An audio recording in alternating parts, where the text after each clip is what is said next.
Hails and well met, and welcome to my dankest dungeon. I'm your host, Mally Nim, and today within these dank walls, I am joined by 3 fellow ttrpg enthusiasts for a series we like to call Discussion in Dungeon. A podcast where we talk about our love for TTRPGs, experiences, systems, and more. With the most excellent ambience by Sirenscape. Shout out to Sirenscape. And my dungeon and our characters' art created by Eldridge Oblivion. Shout out to Eldridge Oblivion. Now, let me turn it over to my co-hosts to introduce themselves, what they do, and where to find them, starting with you, Rainer. Hello, I'm Sexy Gray, the Gaming Gamer. I started TTRPGs in 2019 when I was 18, but I have a lifetime of experience in world building and character creation.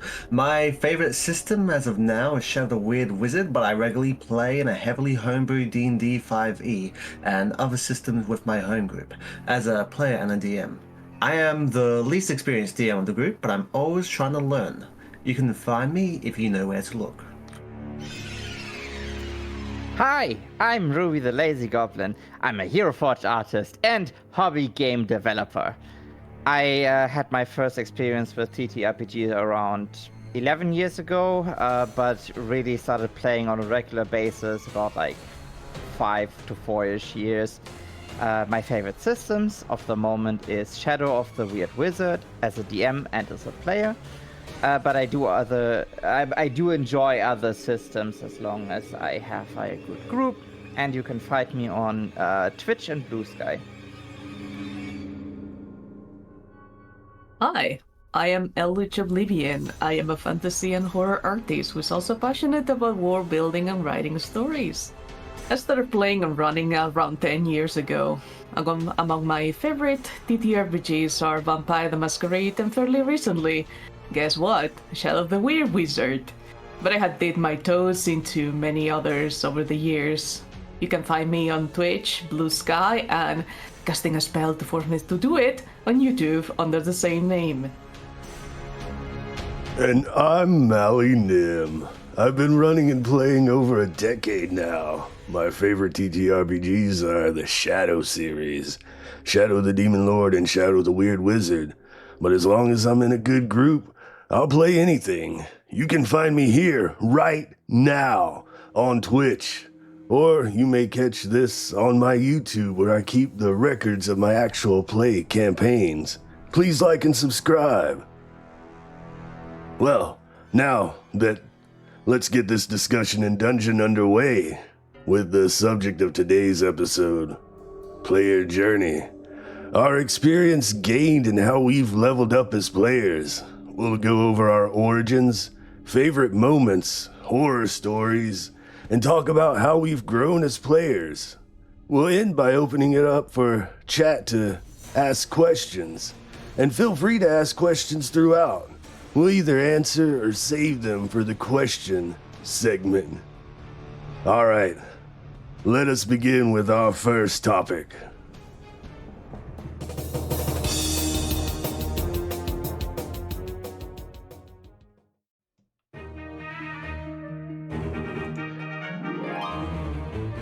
Where we discuss our origins and early years as TTRPG players. Rainer, please start us off. All right. Well, it all started when I was a kid, about 16 or 17. So, at high school, me and my friends, mostly my mate, let's just call him Michael. We used to always talk about like wanting to get into D&D. We did a lot of world building and stuff. We had like all these characters we would create, and we had this whole world and like multiple worlds, multiverse and whatnot. And the idea of like actually playing in something was quite alluring to us.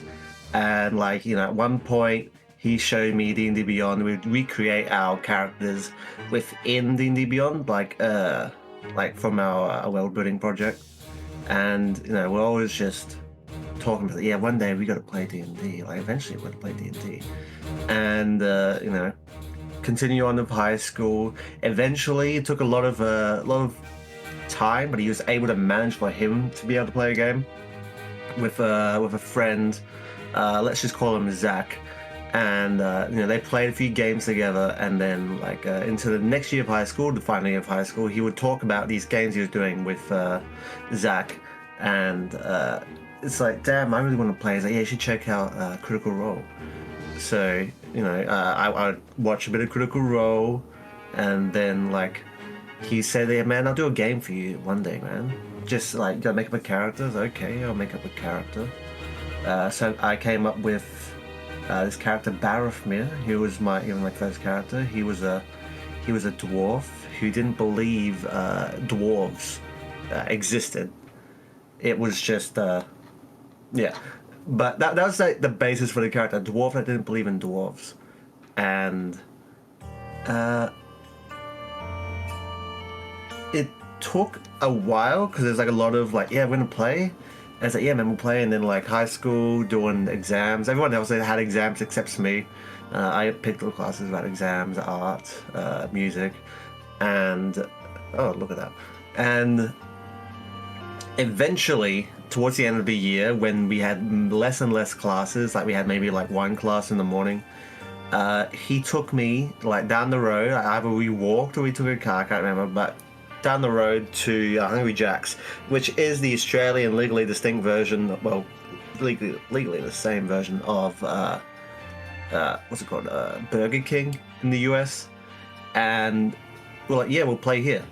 And we went outside to like play because we thought it'd be a bit embarrassing to be playing D&D in the middle of the Hungry Jack's surrounded by all the other customers.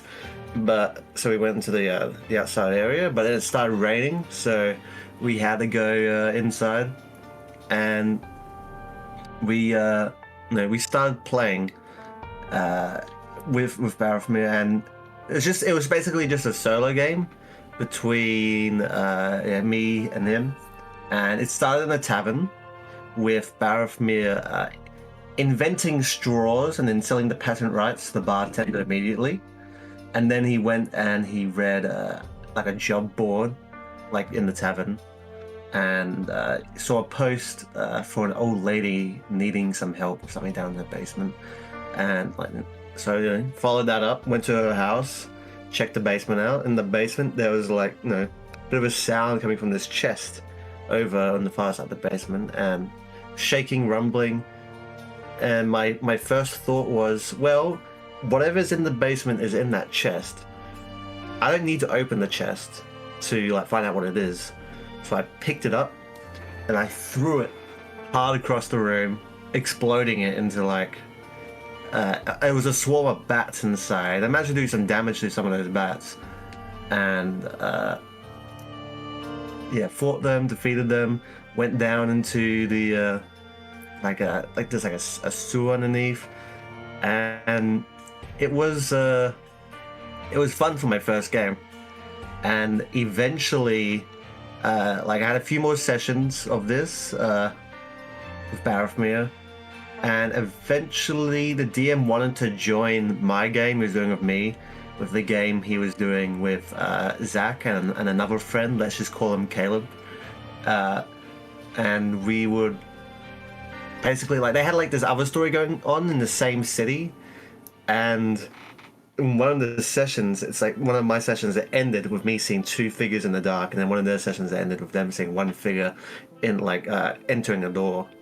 And then like the next session was all of three of us playing together, and that's how the first campaign started, Valgard, which went on for a while till like 2023 is when we finally managed to finish it with like 2 extra players we had gained. So yeah, that was my first time playing ttrpg.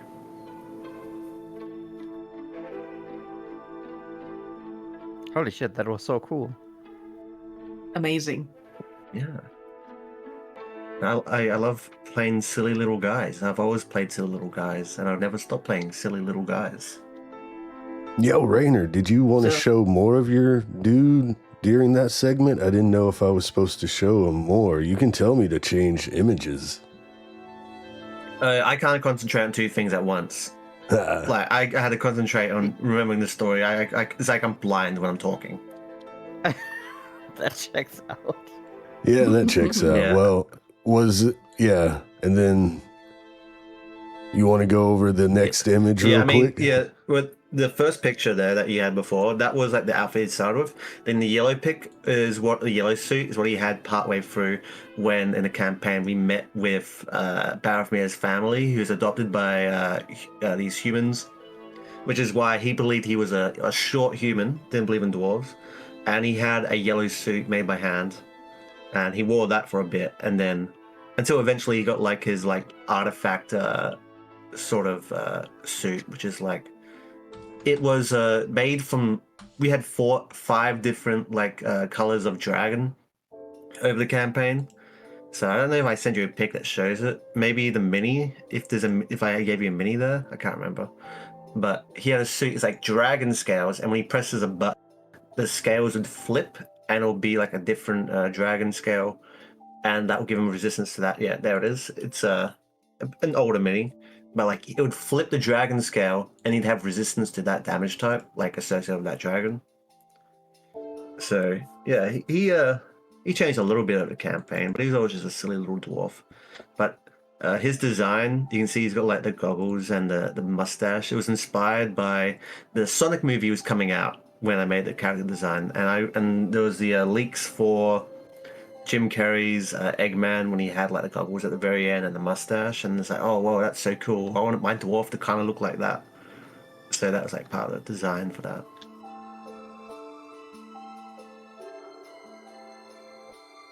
That's so funny that your dwarf is inspired by Robotnik. What the fuck? I did not know that. I can tell by this Hero Forge mini the inspiration clearly. I mean, now that you say it, yeah, I just thought, you know, the Sonic movie kind of came out like a year ago or something for me. So like, No. I don't know.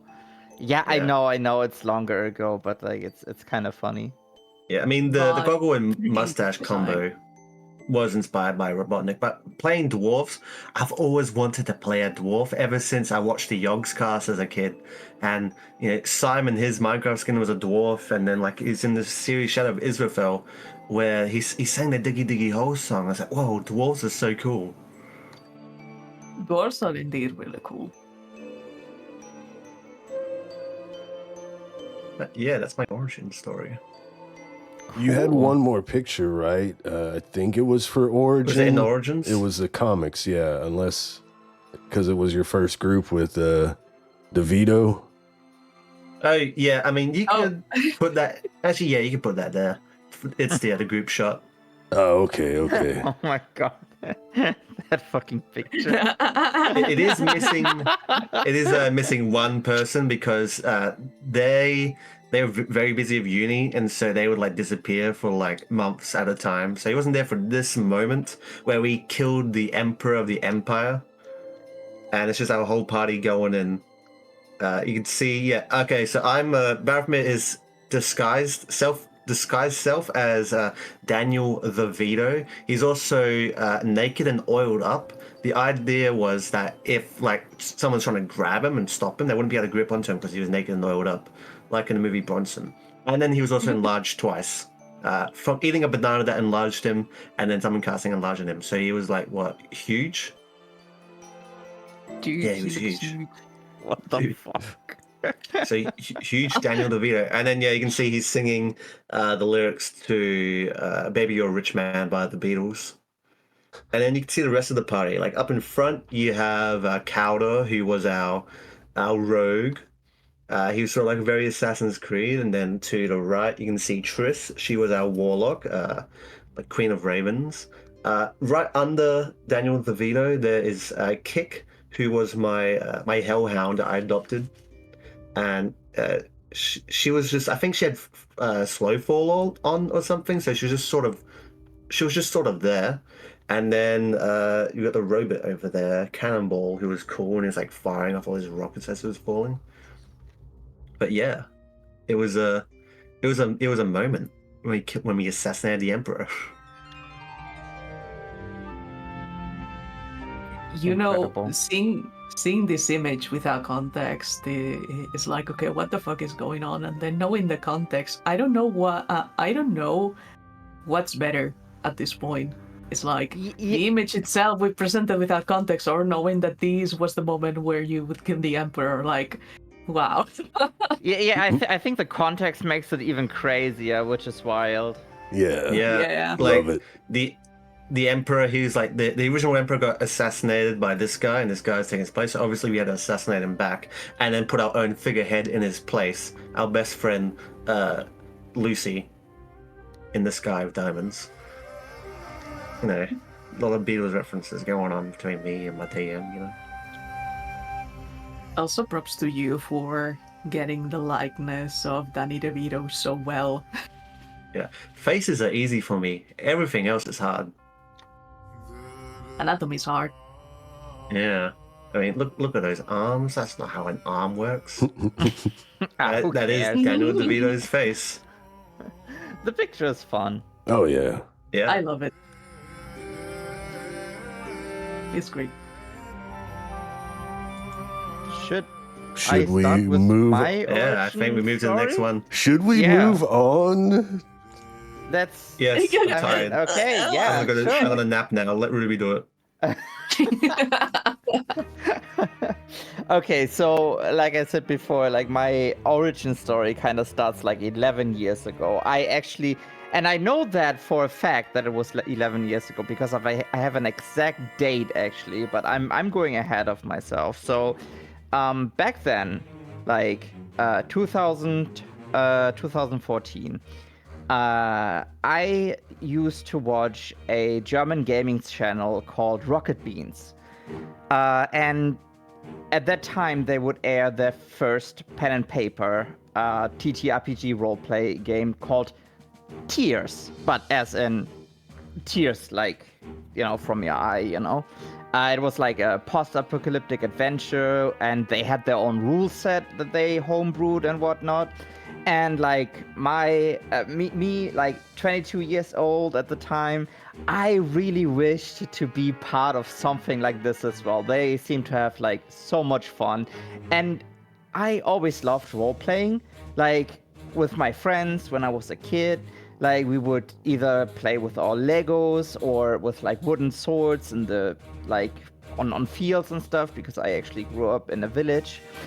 And so when the whole like pen and paper was over, I was searching online like for a store that would offer these TTRPGs. And I actually found one very, very near me. And I bought my first set of dice, which I still have today. And it's one red D20, which you cannot read the numbers anymore. And I think it was like a brown D6 and a blue transparent D4. And yeah, and like I would talk to the store owner there and like, hey, I want to play something. I didn't really know like that there were so many different systems, like and like D&D, Pathfinder, whatever. And like the store owner told me that they have a Pathfinder group like in a few days and I can come by. And I was like, okay, sure. And so a few days later, on the 6th of December in 2014, I would have my very first session. I arrived early actually to make a character, and the system was Pathfinder 1E. And I also had bought the book, so I could actually make a character and get familiar with the system. And actually, Mally, please show Ruby 1 now as a picture. So, this is my first character sheet ever. I can't believe I still have that. I was searching everywhere for it, but like eventually I found it. I thought it was in a red folder, but like it was actually in a black folder. It's a little bit hard to read because everything is in pencil. But yeah, my very first character was a human fighter, 41 of age. He was around 180 centimeters tall, level 1. And back then, I didn't really think of giving him a backstory or something. Like, I mean, I would just join the game. I would see if it's something for me and stuff. So yeah, but he had some traits like world traveler and armor expert, which you can find on the second sheet, I think. So Ruby 2 you can put there.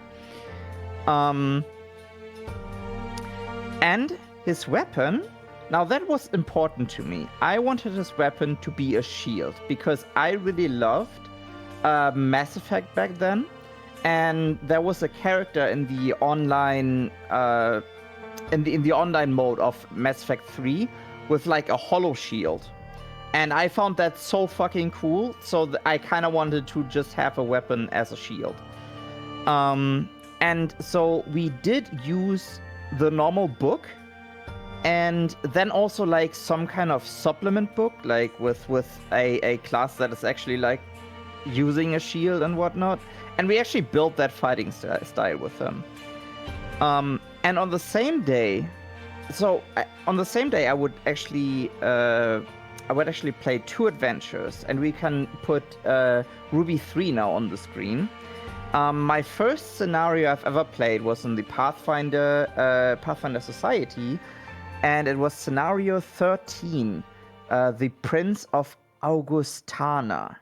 There it is. You can actually see like my the loot that we got and the experience and the gold and everything. So this is like an official document or something. So I could have played like in any kind of Pathfinder Society area with this character basically.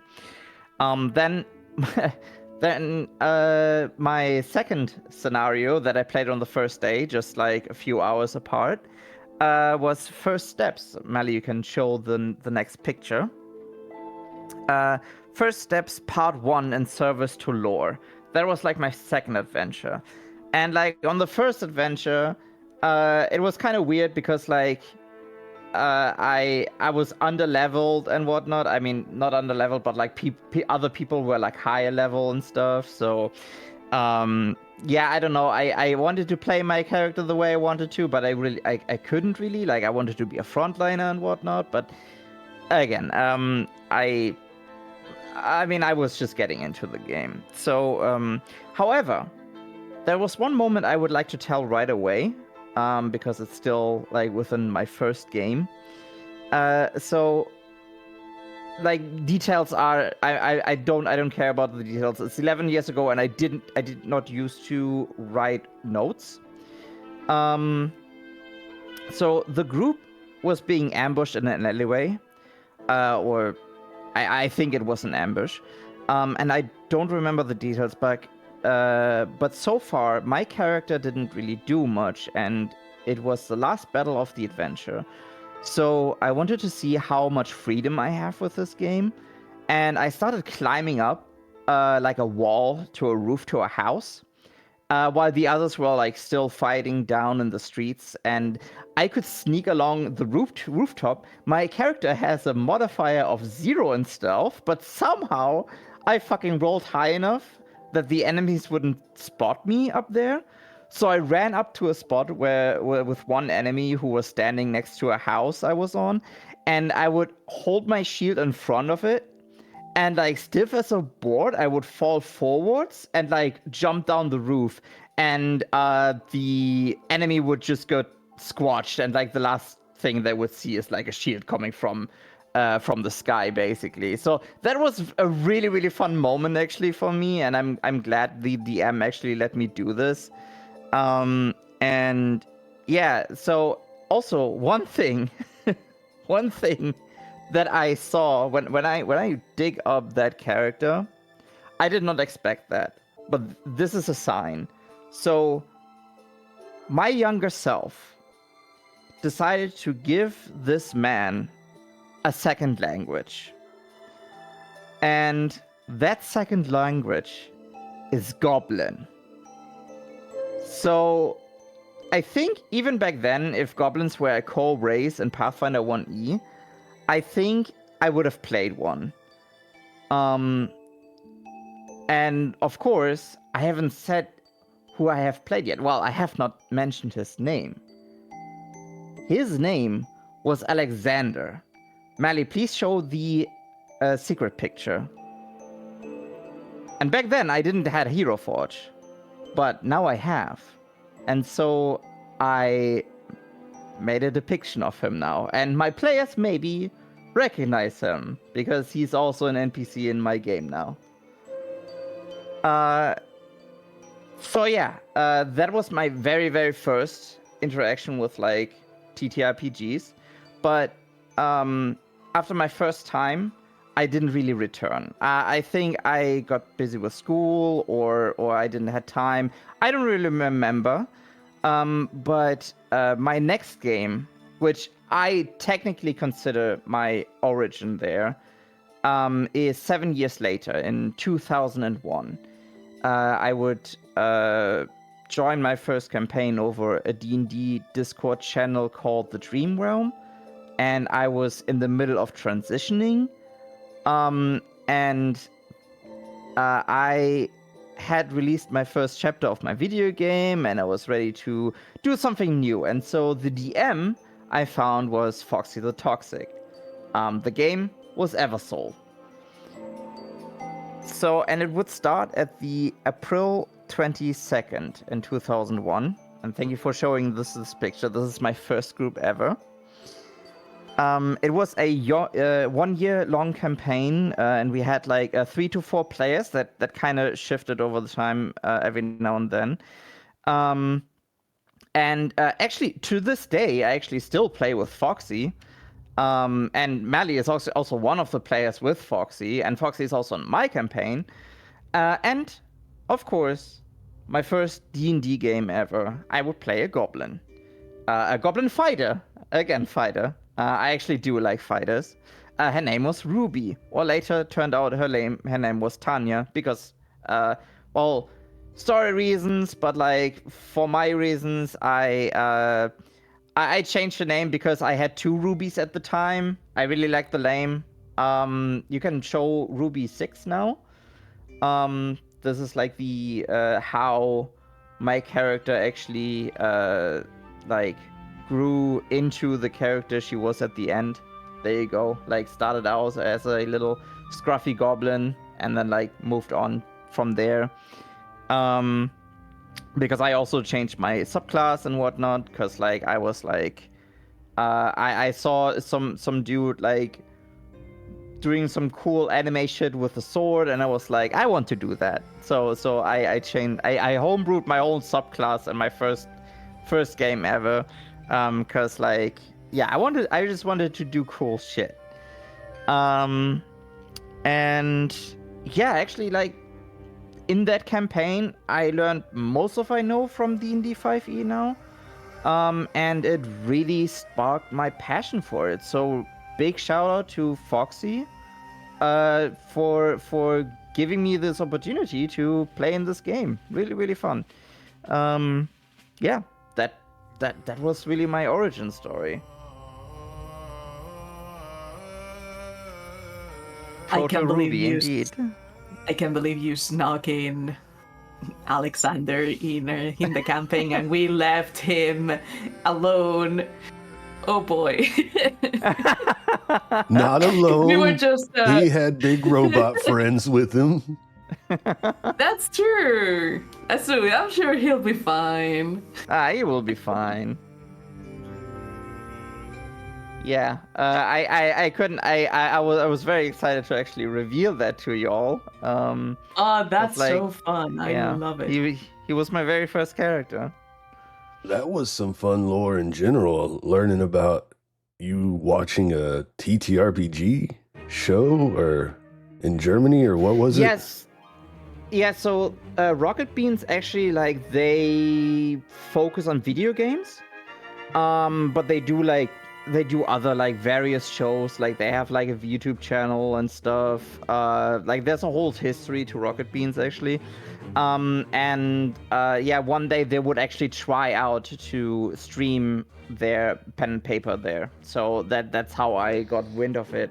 And it was really fun. Like so the players were all like beginner players as well. Like no one had really played anything, and like they were doing crazy shit. Like it's actually, if you understand German, it's really fun to watch because like they have this mindset of like, I need to win, but like in a very funny way, you know. Like they all go against each other and stuff, and yeah, it wasn't really like a co-op game, but like more a competition and stuff. And like, yeah, it's really fun to watch actually, especially because like later on, like they had more campaigns and stuff, and they become really, really good role players actually.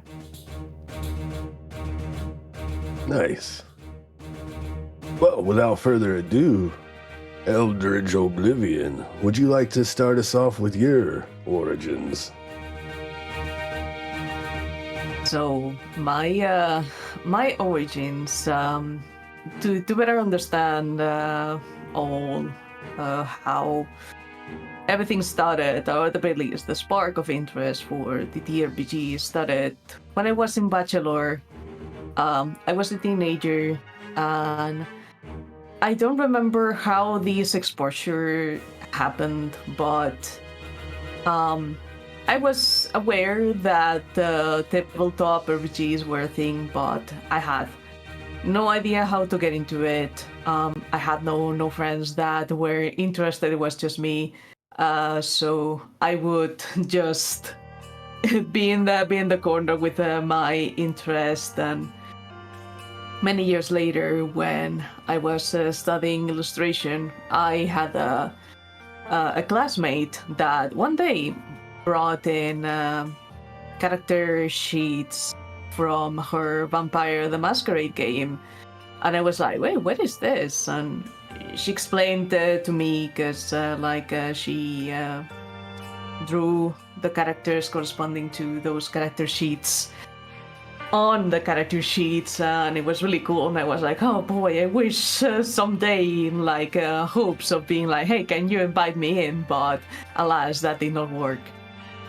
However, I had another classmate who is nowadays we are still friends. We still talk and everything, and we essentially bonded over Amnesia: The Dark Descent, but also over Dragon Age.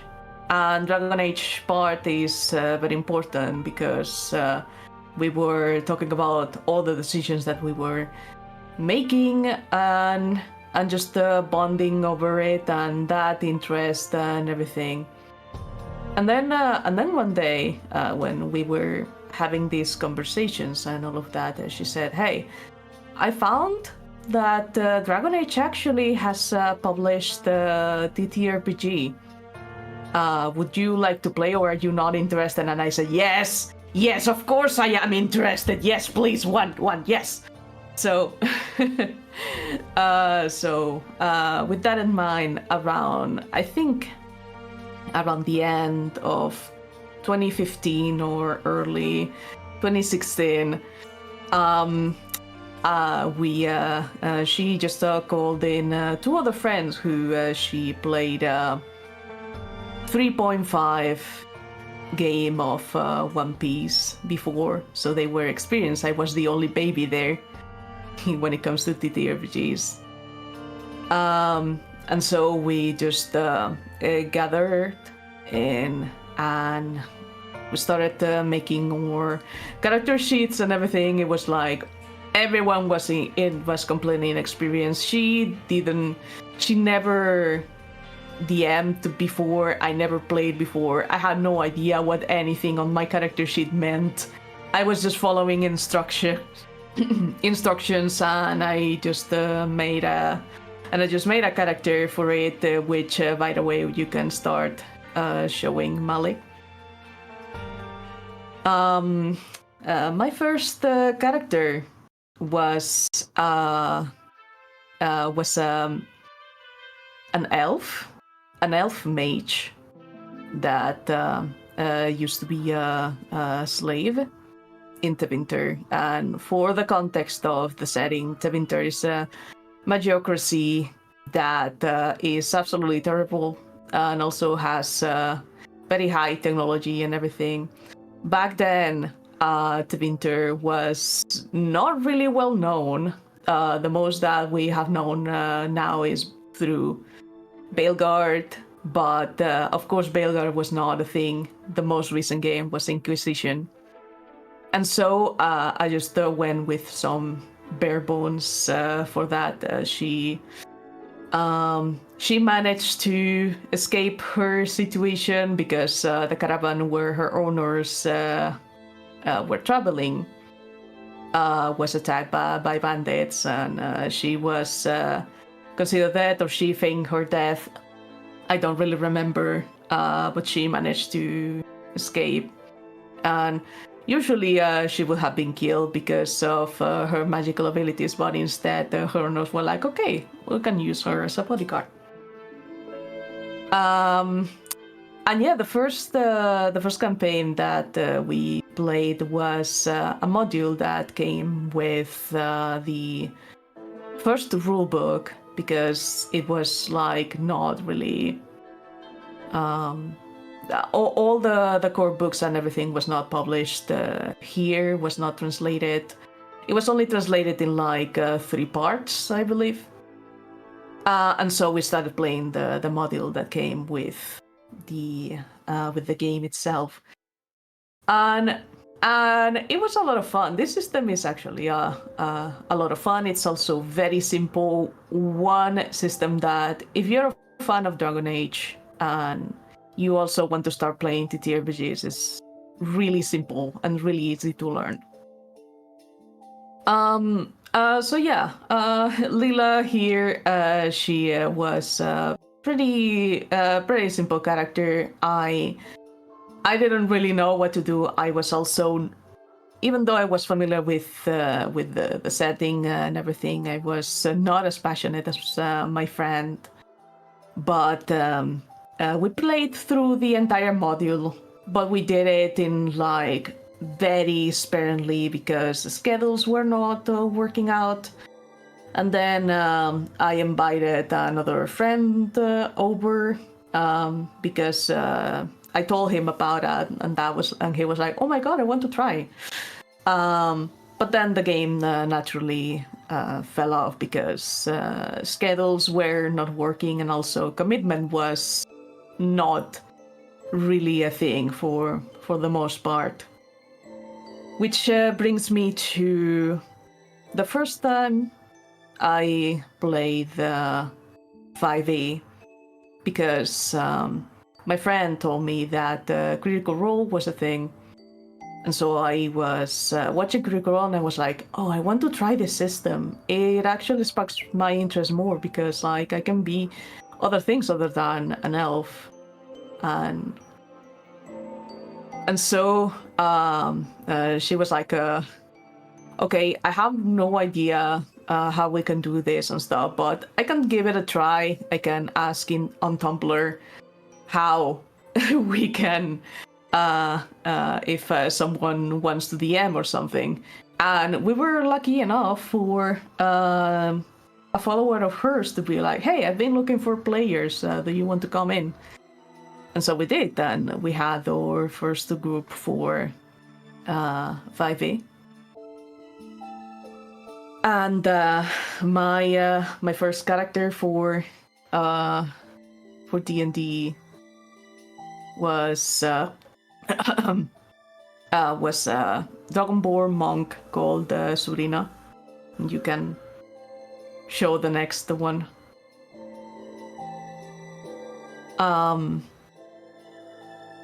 And this was at the end of 2016 when that happened, and we were just planning, and then we started right at the beginning of 2017. And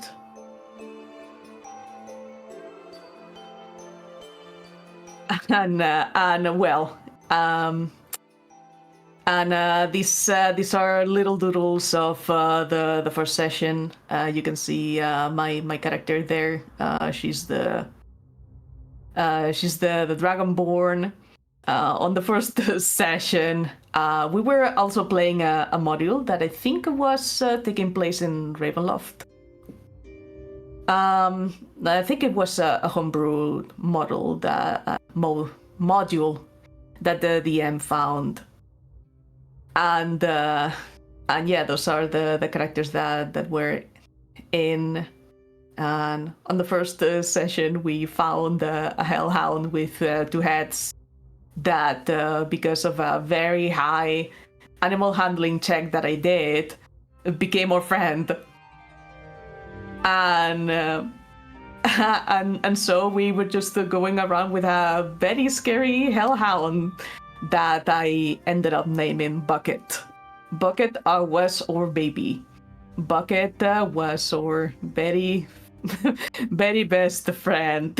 And it was hilarious. Yeah,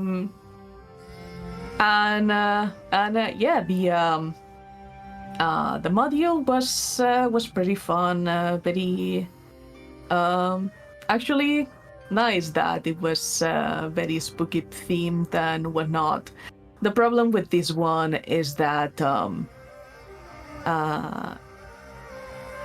a few months after, the DM had unfortunately stepped down because they were moving to places and schedules wouldn't work, and so someone else had to take the mantle. And that someone else took the mantle. We played a couple of more sessions, unfortunately, and this is something that is incredibly sad. There was a siege, and Bucket died. Rest in peace, little guy. No. Yeah, Aw. yeah, I know, I No. know. Yeah, Bucket died. Our poor child died in the siege. But against that current DM's wishes, we all established that Bucket was alive and well in the hells. So Bucket will always live in our hearts. And yeah, you can show the next slide of like a more of a close-up of my character, who was an absolute lesbian. Oh no, that's the group. Never mind. But yeah, that's the group that we had. We had a drow bloodhunter, and bloodhunter back in the day was not really was still in development, and so we were playing basically one of the first versions of bloodhunter. We had a dwarf rogue, half-elf druid, custom homebrew class. I think it was something like Tarot Master, Warforged, a tiefling rogue, which was played by my friend, and then there was me with the monk Dragonborn. And Chaos and Shield multiple times, and we had Bucket, best boy ever, King Shame Squad. Yeah. I do not remember why we were called like that, because like there was, I think that there was a part where like there was the draw character picked up a skull, and then another player called Skullfucker. And then we were like, we're not king shaming here, and then we were called King Shame Squad for that reason. But yeah, so yeah, this was my first character for 5e. Then after this, I would be playing in other campaigns that never went anywhere or never really took off in the first place because of several reasons and many, and like I would say pretty much on the same year where this campaign fell off. We also started another one that did actually run for a couple of years. That was sort of like inspired by Dark Souls at the time, and it was a campaign where I played a goblin named Trick, and you can show off the little guy. And Trick was a blood hunter. He was an anxious little bean. Order of the Lycan, because the moment that I saw that subclass, I was like, oh, I can play a Lycan? That's amazing. So this campaign ran from 2017 to 2021, where it eventually fell off because commitments were not a thing in my early years. As you can see, everything was very rocky. And yeah, the player that played the Drow Blood Hunter was the DM for this one. And yeah, that's where the expression comes from. This is the original little painting, little doodle that I made. And the fun thing is that this campaign has like a bunch of very cool moments and also not so very cool moments and everything, and it ended up falling off because of aforementioned not very good moments, but we'll talk about that eventually. But yeah, I really liked playing Trick. The thing is that at some point in the campaign, for circumstances, I ended up switching characters. And the second character that I played in this campaign, not because Trick died, Trick did not die, Trick was fine. Trick was just taking an anxiety retirement recovery. But yeah, my second character that I played in this campaign was named Ishtar.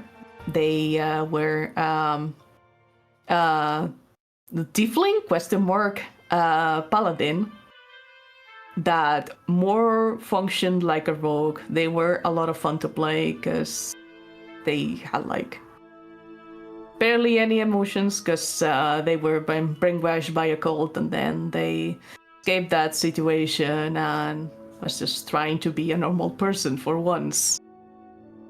And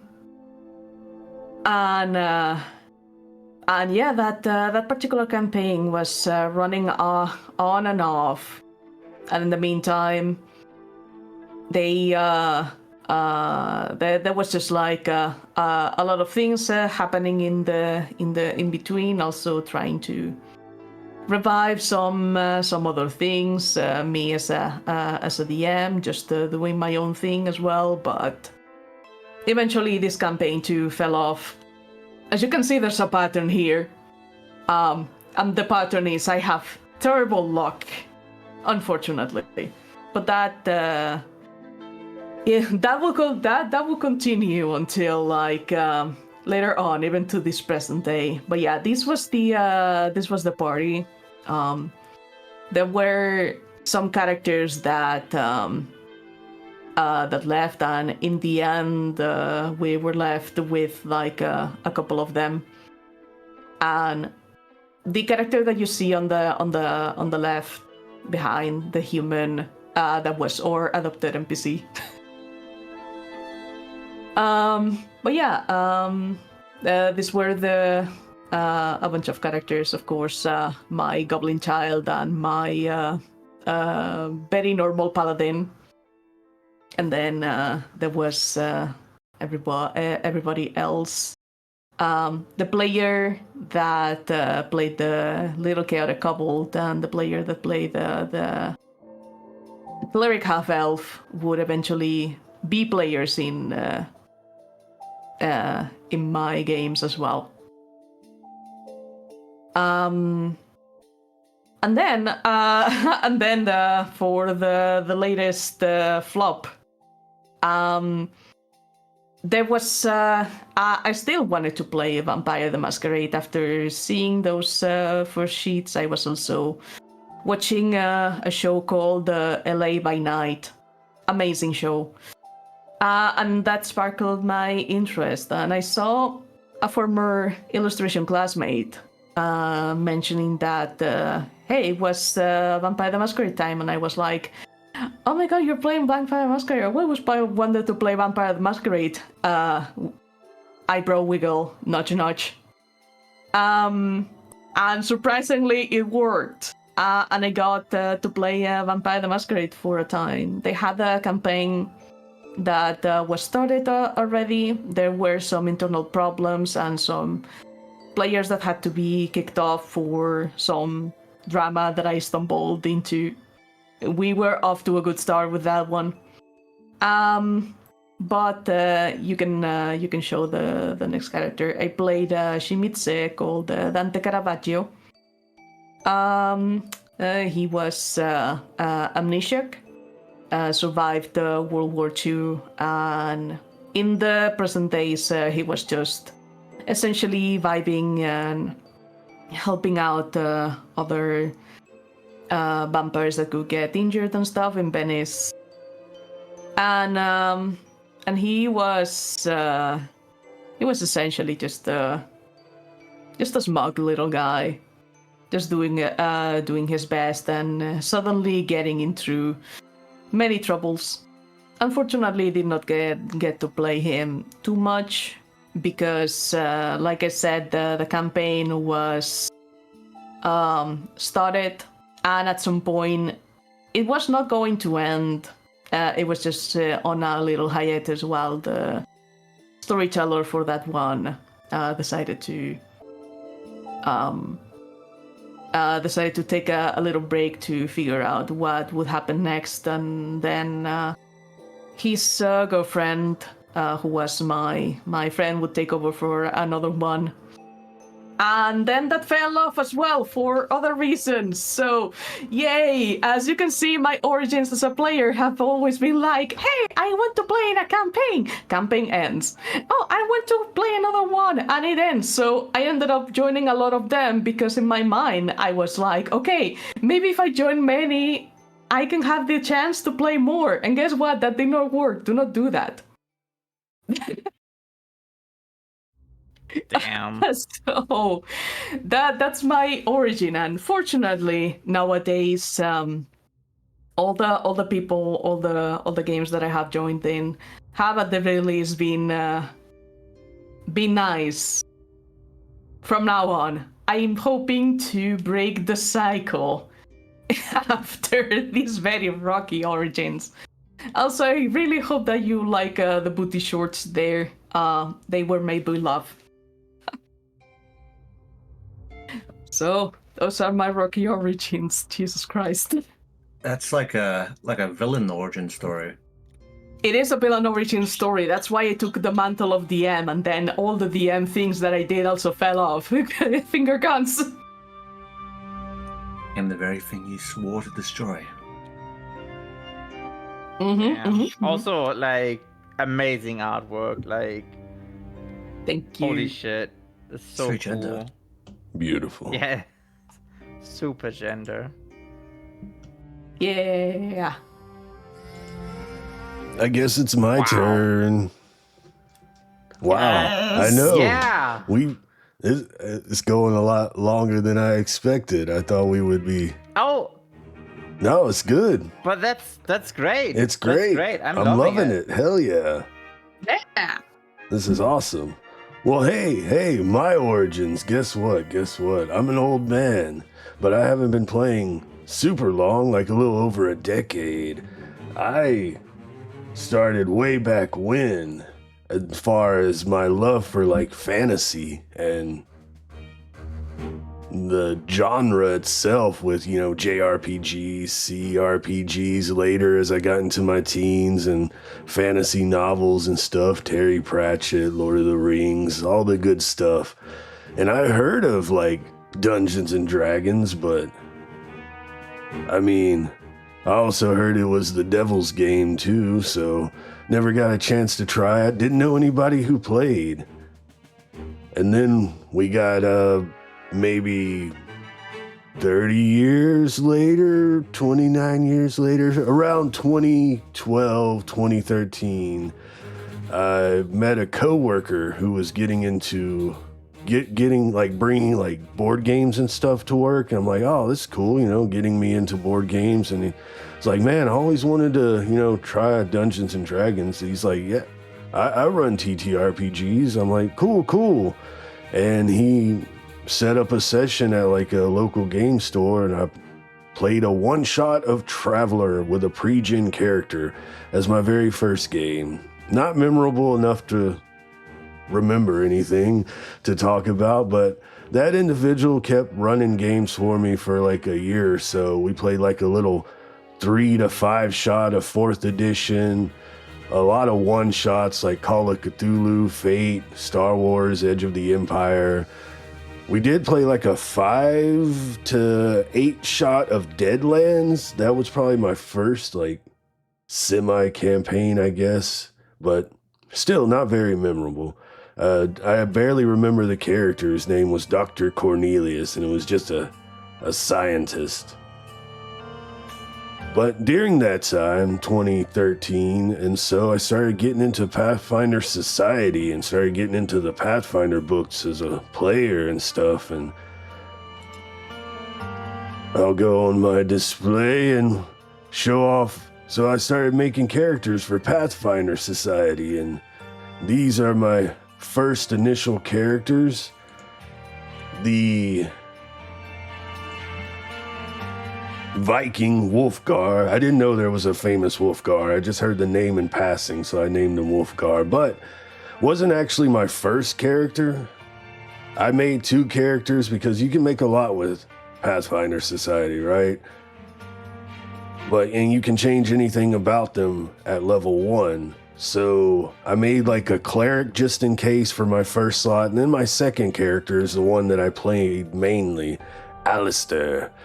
You know, no goblins, so I wanted to be like a something green, so I went with a green dragon sorcerer, green dragon disciple.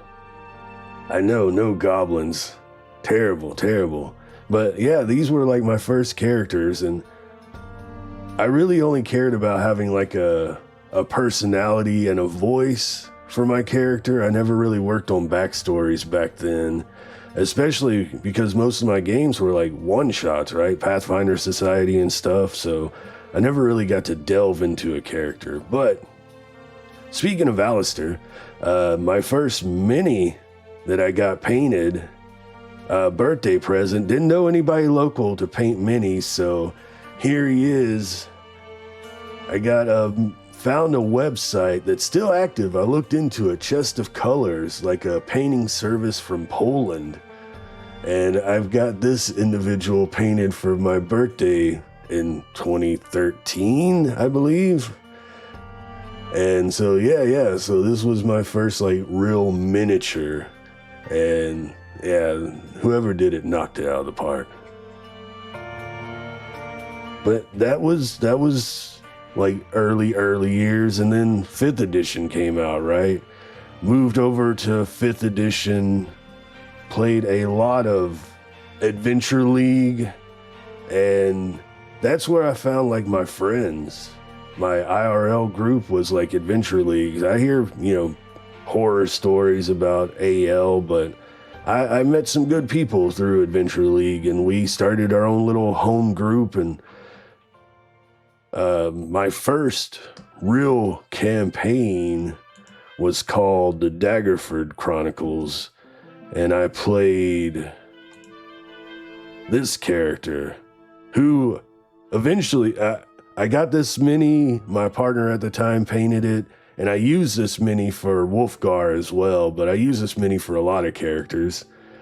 as you can see, a trend of Vikings in my character catalog, but yeah, so I played this. It was called Daggerford Chronicles. It was 5e. It was a module that was in the 5e playtest and the D&D Next playtest. It turned into a home game after we finished the, first part, but never really had a backstory.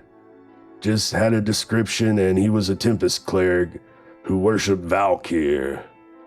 But it was fun. It was a fun campaign, and it lasted for a few years. I think COVID might have killed it. So we went for 5 years, got all the way to level 11. We didn't play consistently. You know how I do. But that was my first actual campaign, was Daggerford Chronicles 5e. Then what else? What's next? A lot of Adventure League, and then we started a lot of the campaigns too, and they never finished. Like Horde of the Dragon Queen, actually went back and finished that one though. Princes of the Apocalypse, Storm King's Thunder, a lot. We started a lot and they never finished, and whatever character didn't survive or didn't make it through the campaign, I usually just brought over to Adventurers League to play them more.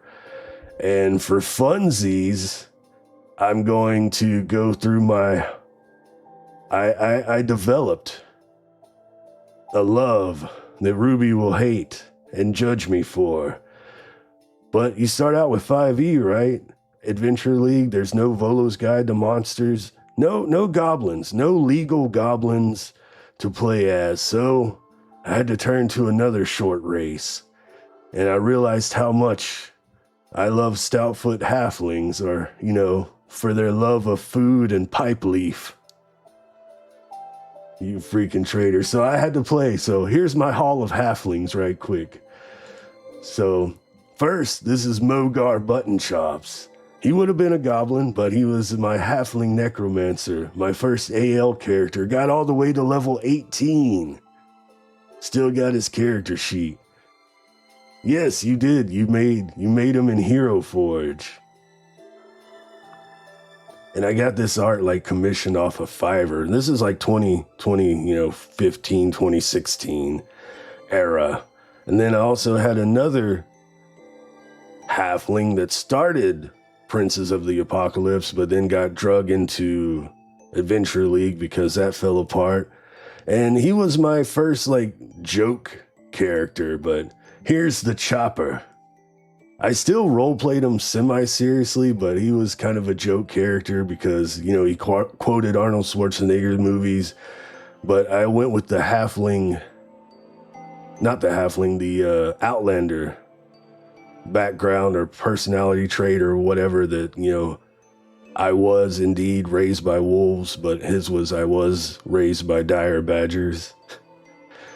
And so, yeah, he was fun. That was the Chopper. And when he'd rage or run to the enemies, he'd be like, "Get to the chopper! Yeah!" And he was fun. And he's my first Hero Forge model.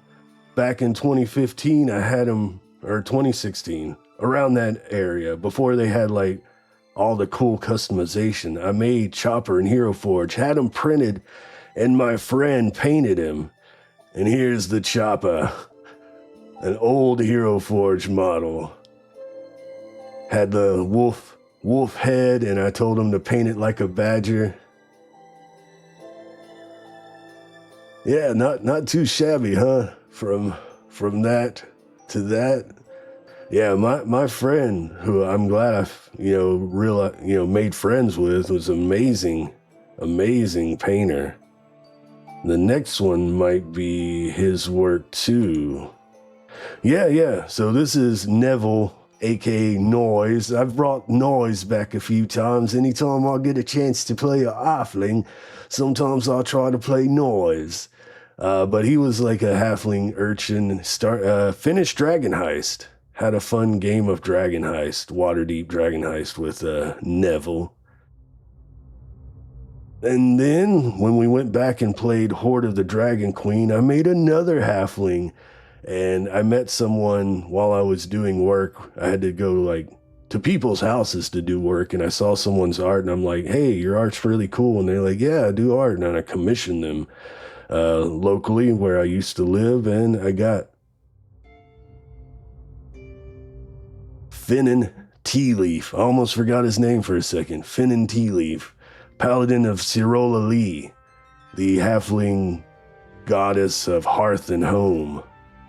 So their their holy symbol is their shield, an open door, an open halfling, a hobbit hole door. So I put their holy symbol in their shield. You might have forged them too. I wouldn't be surprised, Ruby. Yeah. I like to give you my halflings to forge. But yeah, that was my main journey as far as my early years, from, a bunch of one-shots to, random games to Pathfinder Society to Adventurers League to many different little two main campaigns during the AL years, during the D&D years. And then for my last, we're going to end at the end of 2017, 2018. We'll end there with when I got to play my first Demon Lord campaign-ish. I only have the character sheet, but here's my highest level and longest lasting Demon Lord character.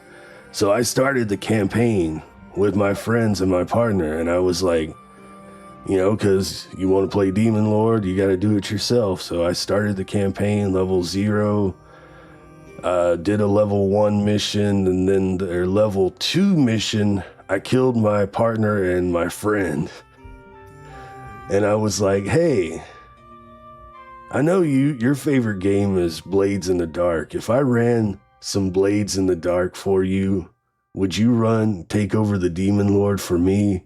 And they were like, yeah, cool. So I got to play in a campaign of Demon Lord with the Urath magician, mystic martial artist, my kung fu cockroach, as they called him. And yeah, that was a fun time. That was a fun experience with, and I took the life and soul traditions, so I could heal, but then I could also punch people's souls out. So yeah, fun times. Let me get this back.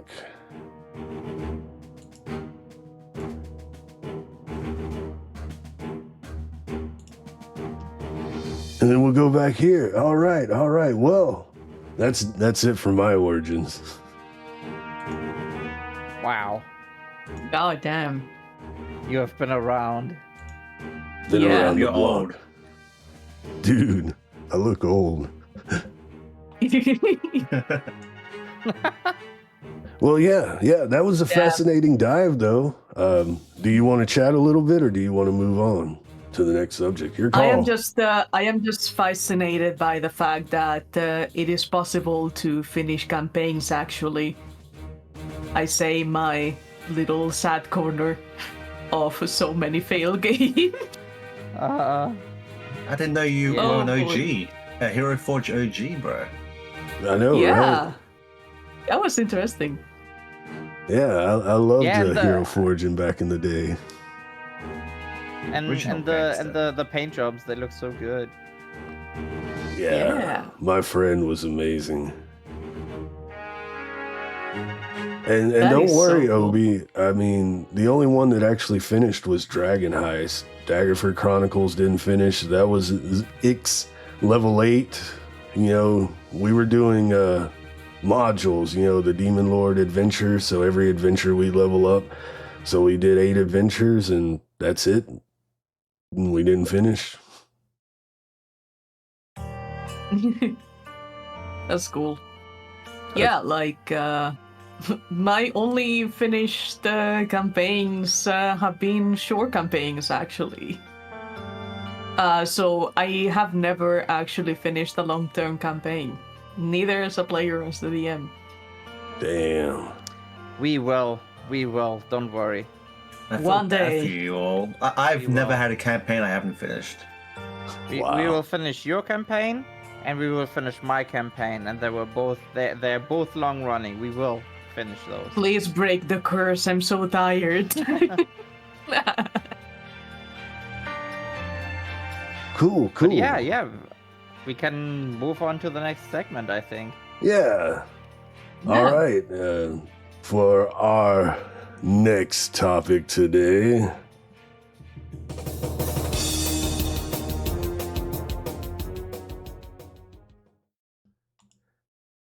And that's going to be Ruby to start us off. Oh, I'm starting off this time. Okay. Yes. Right. We talked about this. Okay. So my favorite moments.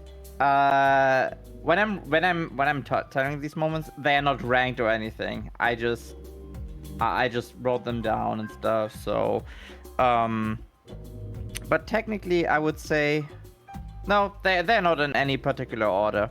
So my first one that I want to tell is from my first campaign, Eversoul, and I call it Failure of Perception. And while we're at it, you can show Ruby 7 if you want. And I will explain what this comic strip actually was. So, back in my first D&D campaign, we started with 4 players, but one of the players ended up leaving because of the lack of time. And while we played someone else used to actually listen in on our sessions, because it was in the Dream Realm server, and anyone could come in basically if they had to roll for it. And that person was then invited to our game, and he would play the Grave Cleric named Cole, which you can see on the picture on the left. He used the Dark Souls armor. He was a cleric of Kalimvor, and so now we have been on the road with him for a little bit of time. He was still getting used to the group and stuff. But one thing that we noticed is that he would never ever take his helmet off. So no one in the group actually knew what he looked like. And I mean, he could have been, some of us said he's just an armor, actually. There's no one actually in the suit. It's just animated armor. But then we were actually eating. And me playing Tanya was like, okay, I'm going to see his face when he takes off his helmet when he eats.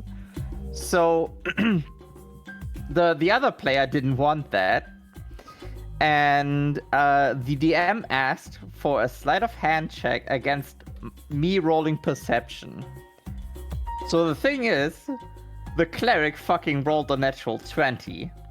So within a blink of an eye, he would have eaten the whole fucking meal, and we would not be able to see his face. So that was one of my favorite moments from the first campaign. There were more, but this one was particularly funny. So I actually hired Voidless to make a comic out of it, because I thought it was a very, very fun moment. Then my second moment. My second moment comes from Beyond the Void, from Eldritch Oblivion. And I'm going to call this one Making Friends with a Vampire. A little bit forward here. The story is extremely complex, and I'm just telling an abbreviated version of it. So I'm leaving some things out that are in the actual campaign, so it just flows better for this podcast. And yeah, there you go. That's the picture belonging to it. So So this story, again, from the campaign of Eldritch Oblivion. I play as Kishi, a gunslinging hexblade warlock, goblin of course. And she lost her memory after being killed by the Golden Mass. They are like elite police assassins from where she comes from. And so Kishi was resurrected by some unknown power, and I'm pretty sure we still don't really know why or like who it actually was. But however, our group was like 3 people at first, and later a pretty friendly but ultimately shady asshole, affectionate, of a vampire would join the group named Aster. And Aster and Kishi, they came from the same place, kind of thing, like the same town. But that's a whole different story.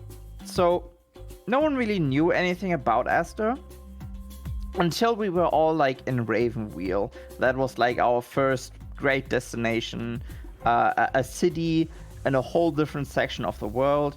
And up until then, Aster was always mysterious and had many secrets.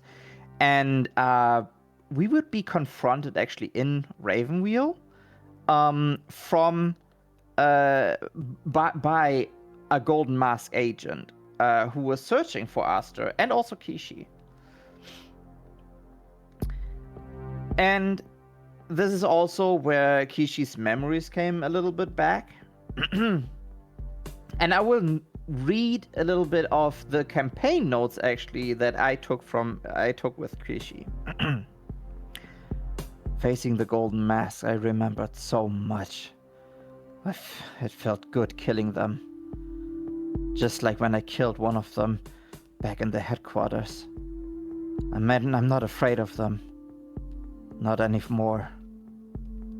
Dart also seems to know more about Aster, and I know who he looks like. What was his name? David?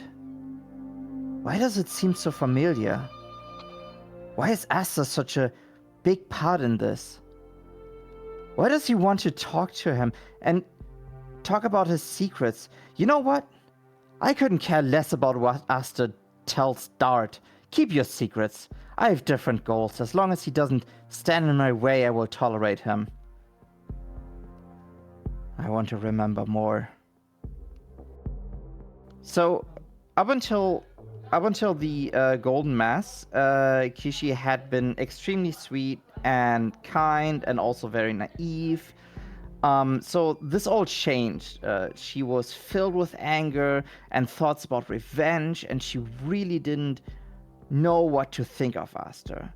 Especially after realizing that someone would say he looks like David de la Triste, which was the son of the powerful noble who controls the city she came from, and thus also the Golden Masks. So, Kishi really wanted to confront Aster and made a plan to confront him alone. That was important. However, before she could do this, she would actually see Aster doing a lot of good deeds, actually, which made her confused and questioning herself. However, this confrontation still would happen.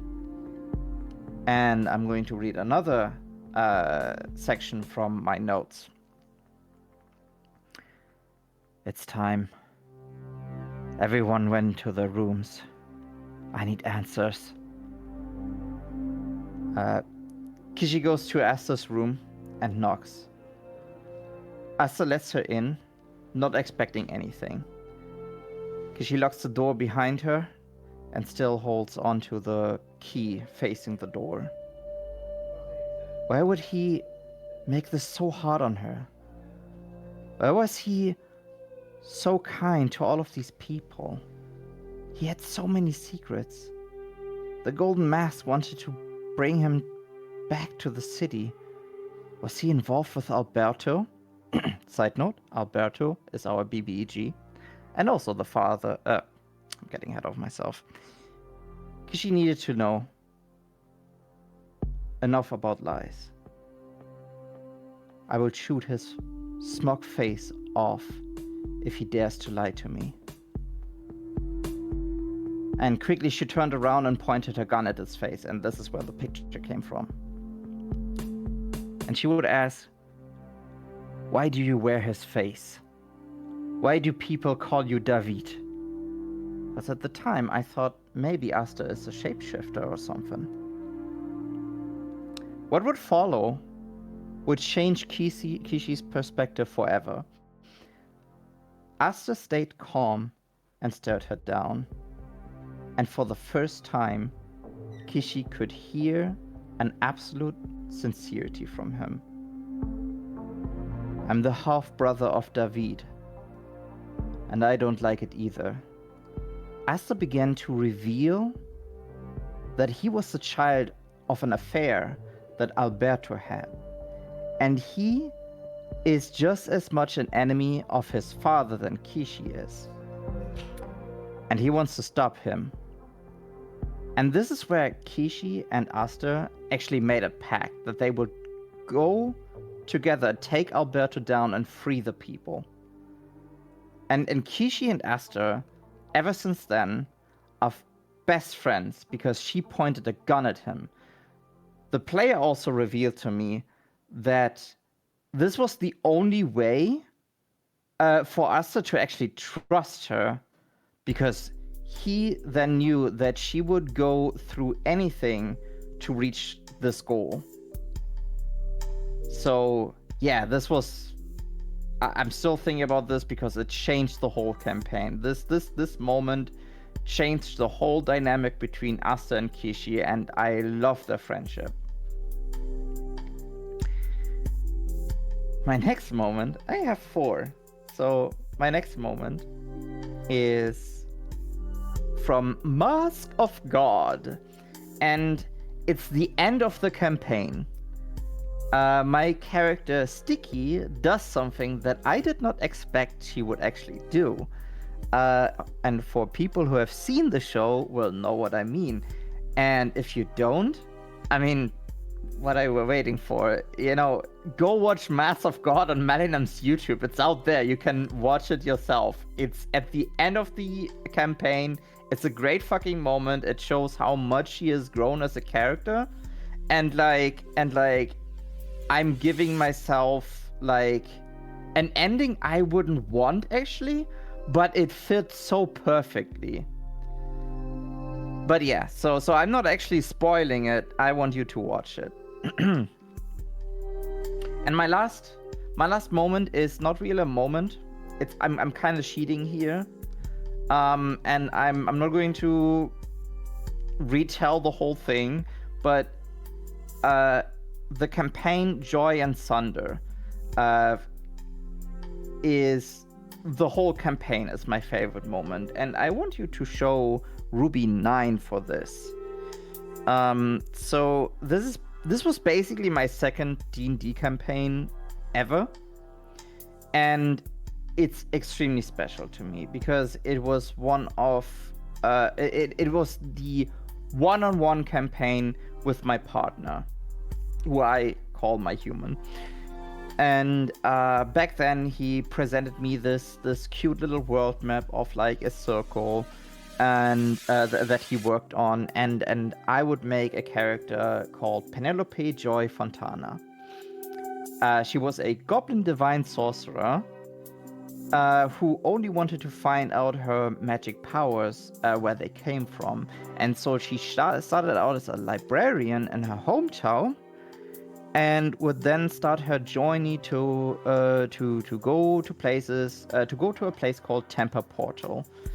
And what all happened on the journey there surprised me and the DM. And frankly, I would really, I would have to tell the whole campaign because this whole campaign is very special and great to me. And I cried so many fucking times in this campaign, and also at the end especially, and I still think about this campaign to this day, and Joy Fontana was so extremely special to me that she became like the reason why the VTuber Ruby is also a divine sorcerer and has actually a very tight connection to Joy's story because she comes from the same place. And maybe if I get like my own, maybe I will do a stream or something, or a video where I talk about this campaign, because there's just so much. But I have all the notes. But yeah, today it would be too much. So yeah, it's those are my favorite experiences as a player. Yeah, that's it. Thank you. Love to hear. That was some good stuff. And that artwork is That was amazing. amazing. Yes. Oh yeah, that was also shout out goes to Voidless, of course, for the last one there, Ooh, nice. and for the comic.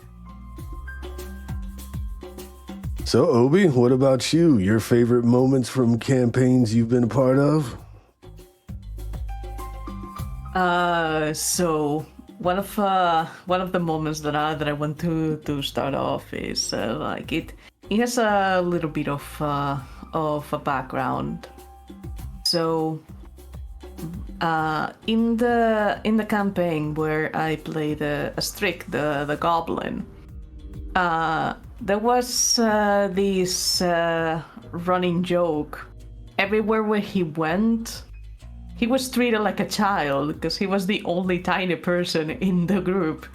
And so they were like, okay, you're bringing your child everywhere and all of that. And it's and it was like he was completely unamused by that fact, and it haunted him all the way through the entire campaign. There would be at the very least one NPC that would call him a child. So there was a point in the campaign. We started off in a desert. Each one of us in the group had a reason to be there, and we had a guide that would bring us back to the mainland. And there was a point where we had to traverse some ruins that had some very mysterious engravings. I remember a part where there was like a night sky, but the night sky was wrong. It was a whole ordeal like that, and it culminated in a fight against the mummy. And the thing is that the fight itself was going well, but then the DM asked me after an attack to make a Constitution saving throw, and despite having the highest Constitution in the group, I failed the roll. And the DM just went silent for a moment, and they told me, so you've been cursed with mummy rot.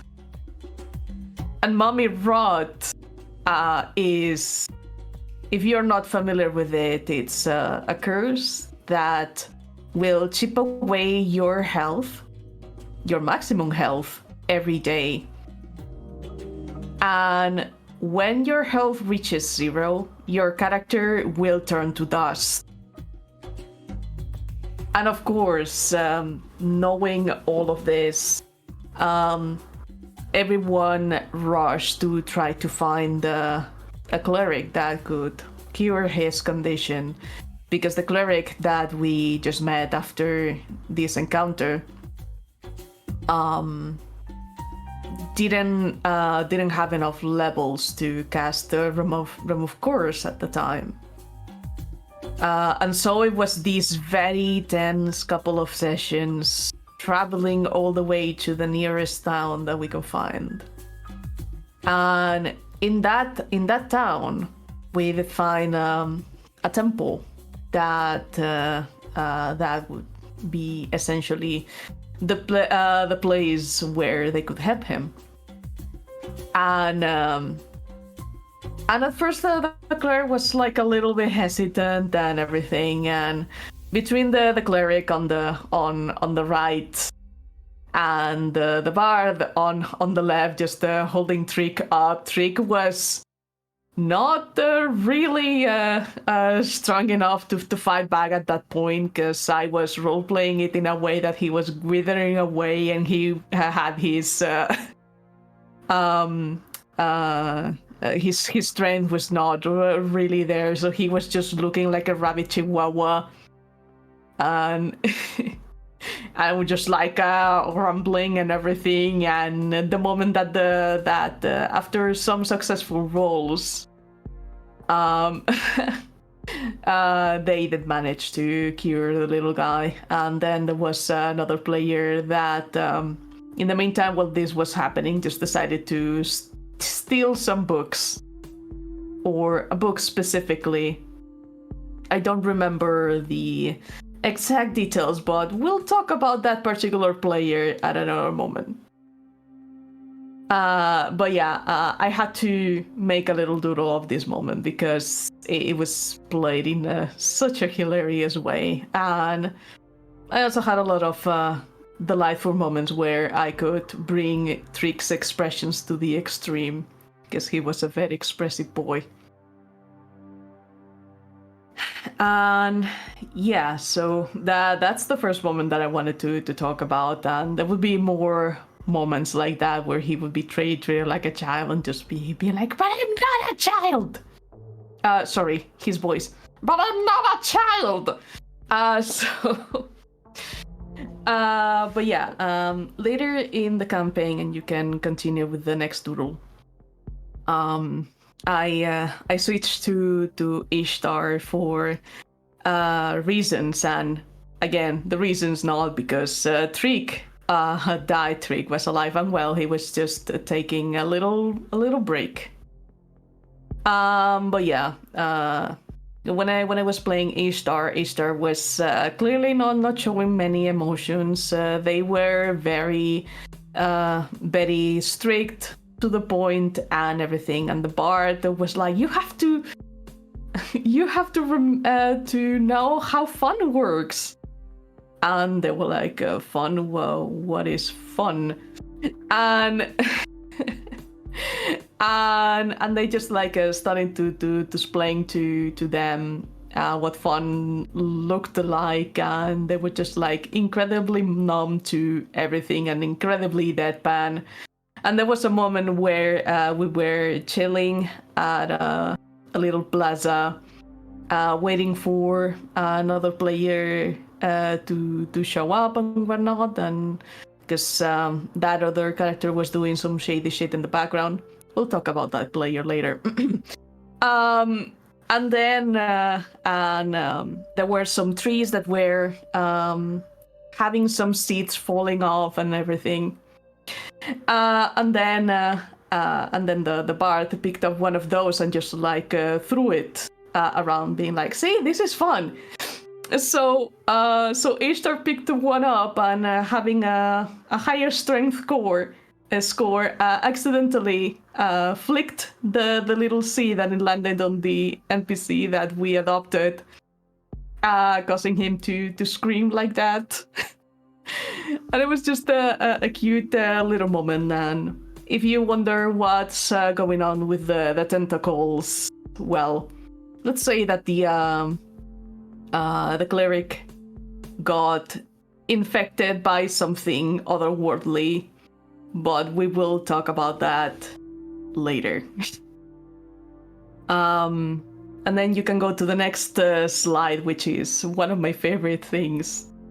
A few sessions later, we had to infiltrate a fancy party, and that was our objective going into the city that we were staying in, going into this party in particular. I do not remember the details, but I do know that we had to participate in a tournament and win to be able to get an invitation to the party.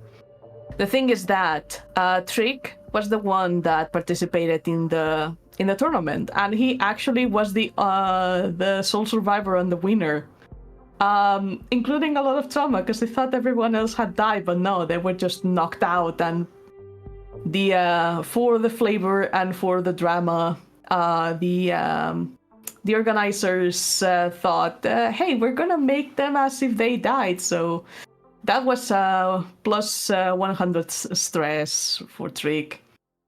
But nonetheless, because of that, Ishtar pointed out that, hey,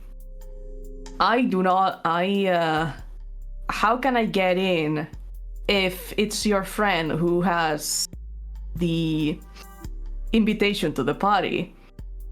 And they were like, oh yeah, you could disguise as Trick. But the thing is that Ishtar was not familiar with Trick at all.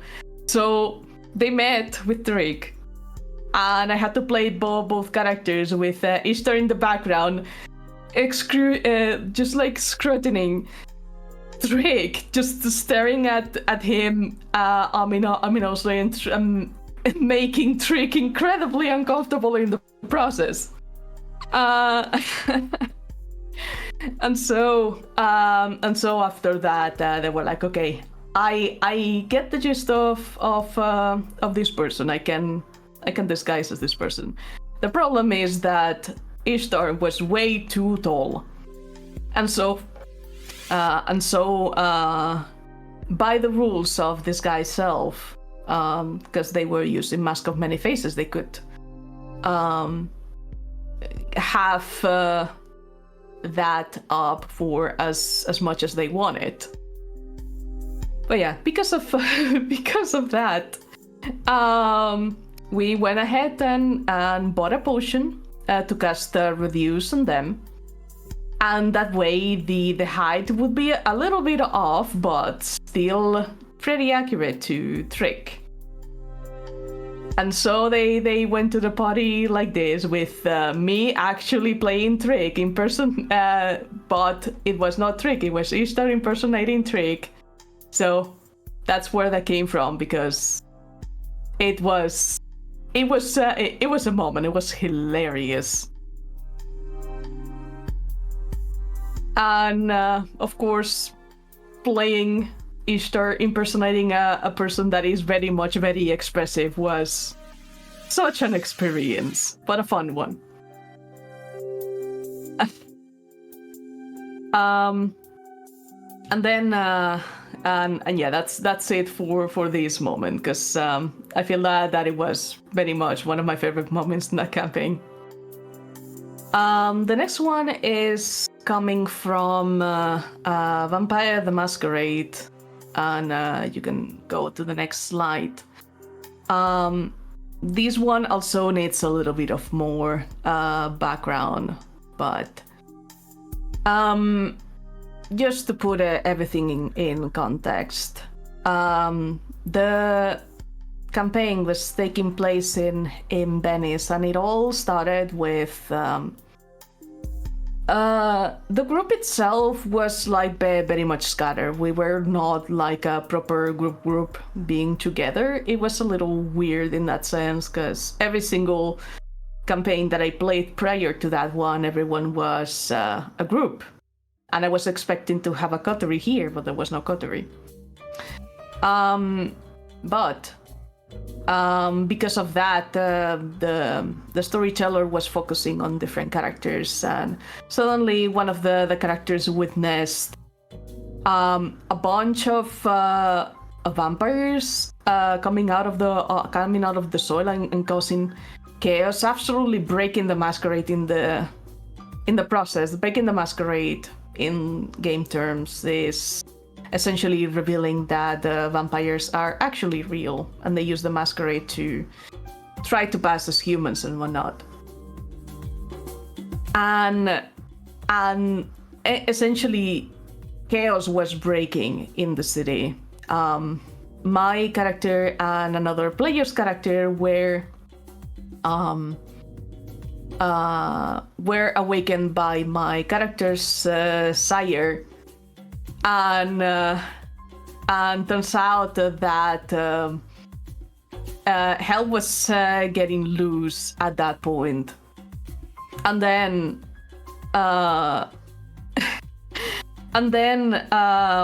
when we were made aware of that, we were going to talk to my character's boss. Or no, sorry. We were going to talk to a museum curator that was friends with this other player. And we went to talk to her. We had a conversation about what was going on to try to get some people to try to stop this.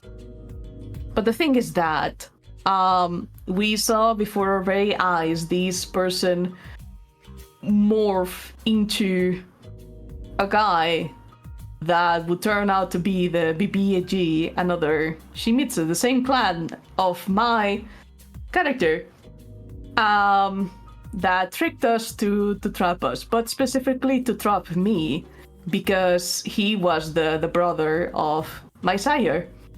And so he wanted to use me.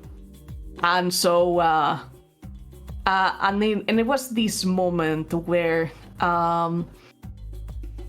here Dante got an ability called Horrid Form. And as you can see, that big boy next to him is himself, except big boy, meaty boy. And it was the first time that he would transform, because it was a very pivotal moment. He wanted to try to get the other player and for them both to escape. That was his plan, but the thing is that it backfired. The other player got terrified of this because she failed the roll, and in that process the BBAG also used his horrid form, and because he was way stronger than Dante, pinned him down. The other player managed to escape in this moment. He was just like held down. I was taking damage. The DM was basically telling me, if you keep resisting, he's going to kill you. And I was like, okay. So I dropped the horrid form. Dante was incredibly battered up at the verge of death. And the thing is that the BBAG essentially wanted the masquerade to break, because it is by their birthright that vampires have to rule the world. They are the superior ones and everything, and they have to. And the masquerade is useless. We have to impose ourselves and subdue humans and everything. And then my character, despite being on the verge of death, he couldn't help himself but be a little shit, and started to be like, hey, I'm not sure if you have, but have you ever watched Planet of the Apes? I don't know about you, but I know that is quite a cautionary tale, and that you're heading very much on the same direction. I don't think you should do that. Humans are very resilient and blah, blah, blah.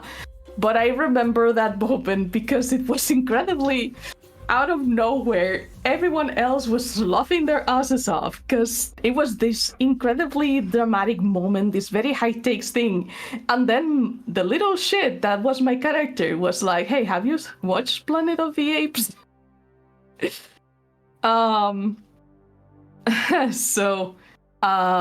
That was like a little moment to try to like ease the situation a little bit, and the BBAJ was essentially like, okay, yeah, you're an idiot, knocked him out, and everything else is just another story. But I really liked that moment, not only because of the character moment, but also that little unexpected thing that nobody, not even me, realized that would happen. So yeah, that's it for this part. The next one is more of a general one, and you can go ahead and skip to that one. Ruby's partner DM'd a short, high-level campaign where Peyton was essentially at the verge of apocalypse. I think it was Shar that killed Salune, and that just shit went down, and we were essentially playing the heroes of the story and the ones that would essentially be tasked to save the world. And I played this draw warlock of the undead, but not actually a draw by stats, but a vampire, because his patron was a vampire, and the whole vampire thing was because he was as part of the pact. He was sharing. He was essentially feeding her through him. And yeah, I wanted to highlight the entire campaign because this campaign made me cry so fucking much. Imagine giving the DM a bunch of things of angst about this character's backstory. His name was Bendril. He had a husband that was killed by Baron, I think is the god's name. And yeah, shit went down from there because shortly after Shar killed Salune, and all of that went down, and holy shit, it was an entire mess. And of course the DM used the dead husband against me, and also a former rival slash crush that he had also against me, and it was just like an absolute emotional roller coaster of a campaign. And another moment that I like to highlight is that I had the idea of casting Death Ward on one of the players who had a very big risk of dying, and essentially could become the first god in a long time. In the end, unfortunately, that did not work, but it allowed us to essentially save the world.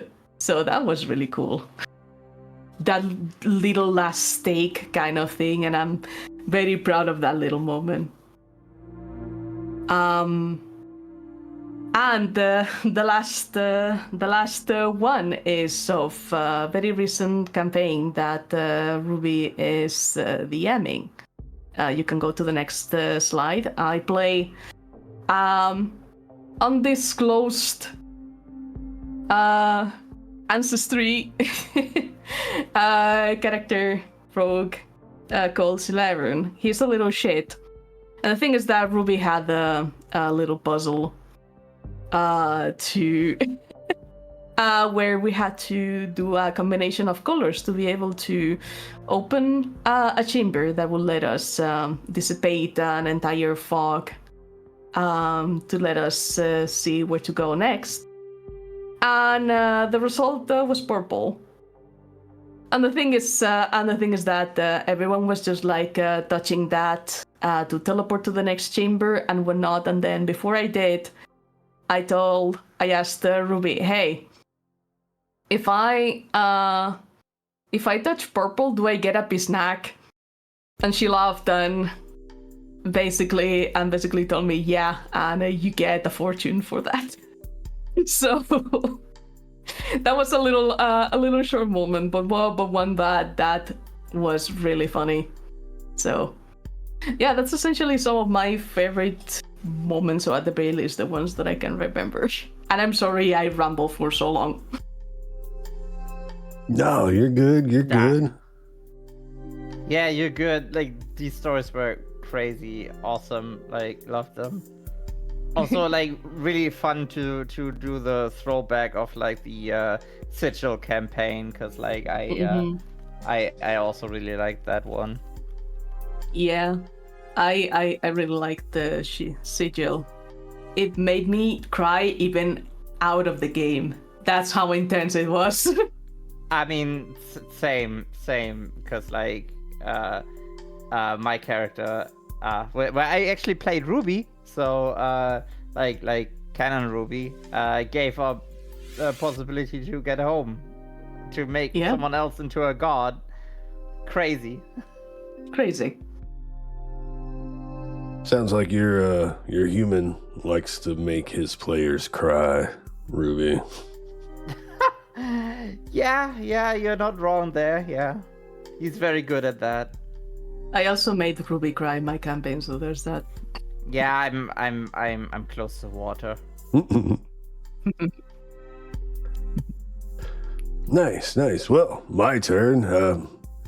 A few favorite moments from my campaigns. I don't have much to show off.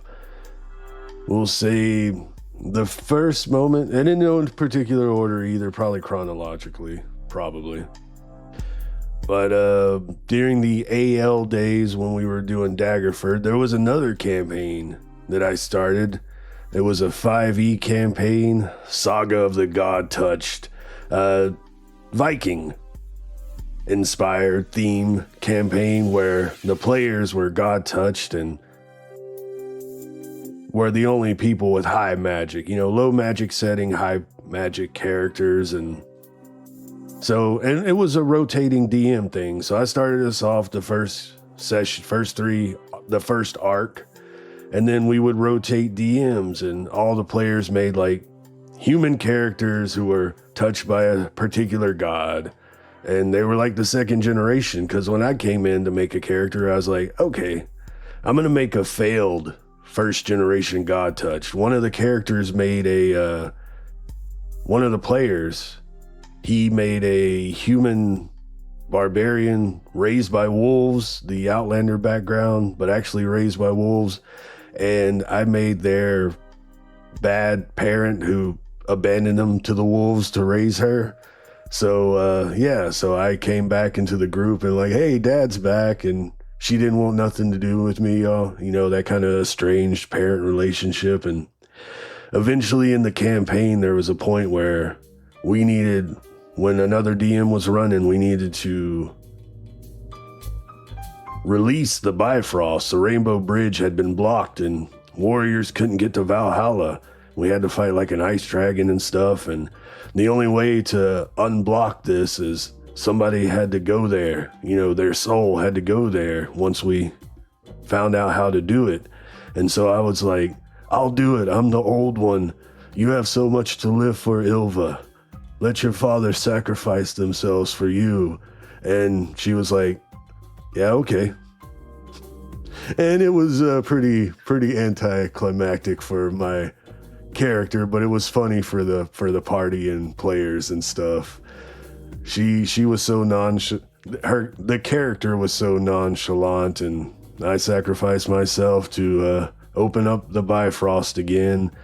Later on, she did reflect upon it as a character, but I thought it was pretty funny in the moment. Next, I will display this. My next character. Did I accidentally go too far on this one? Probably.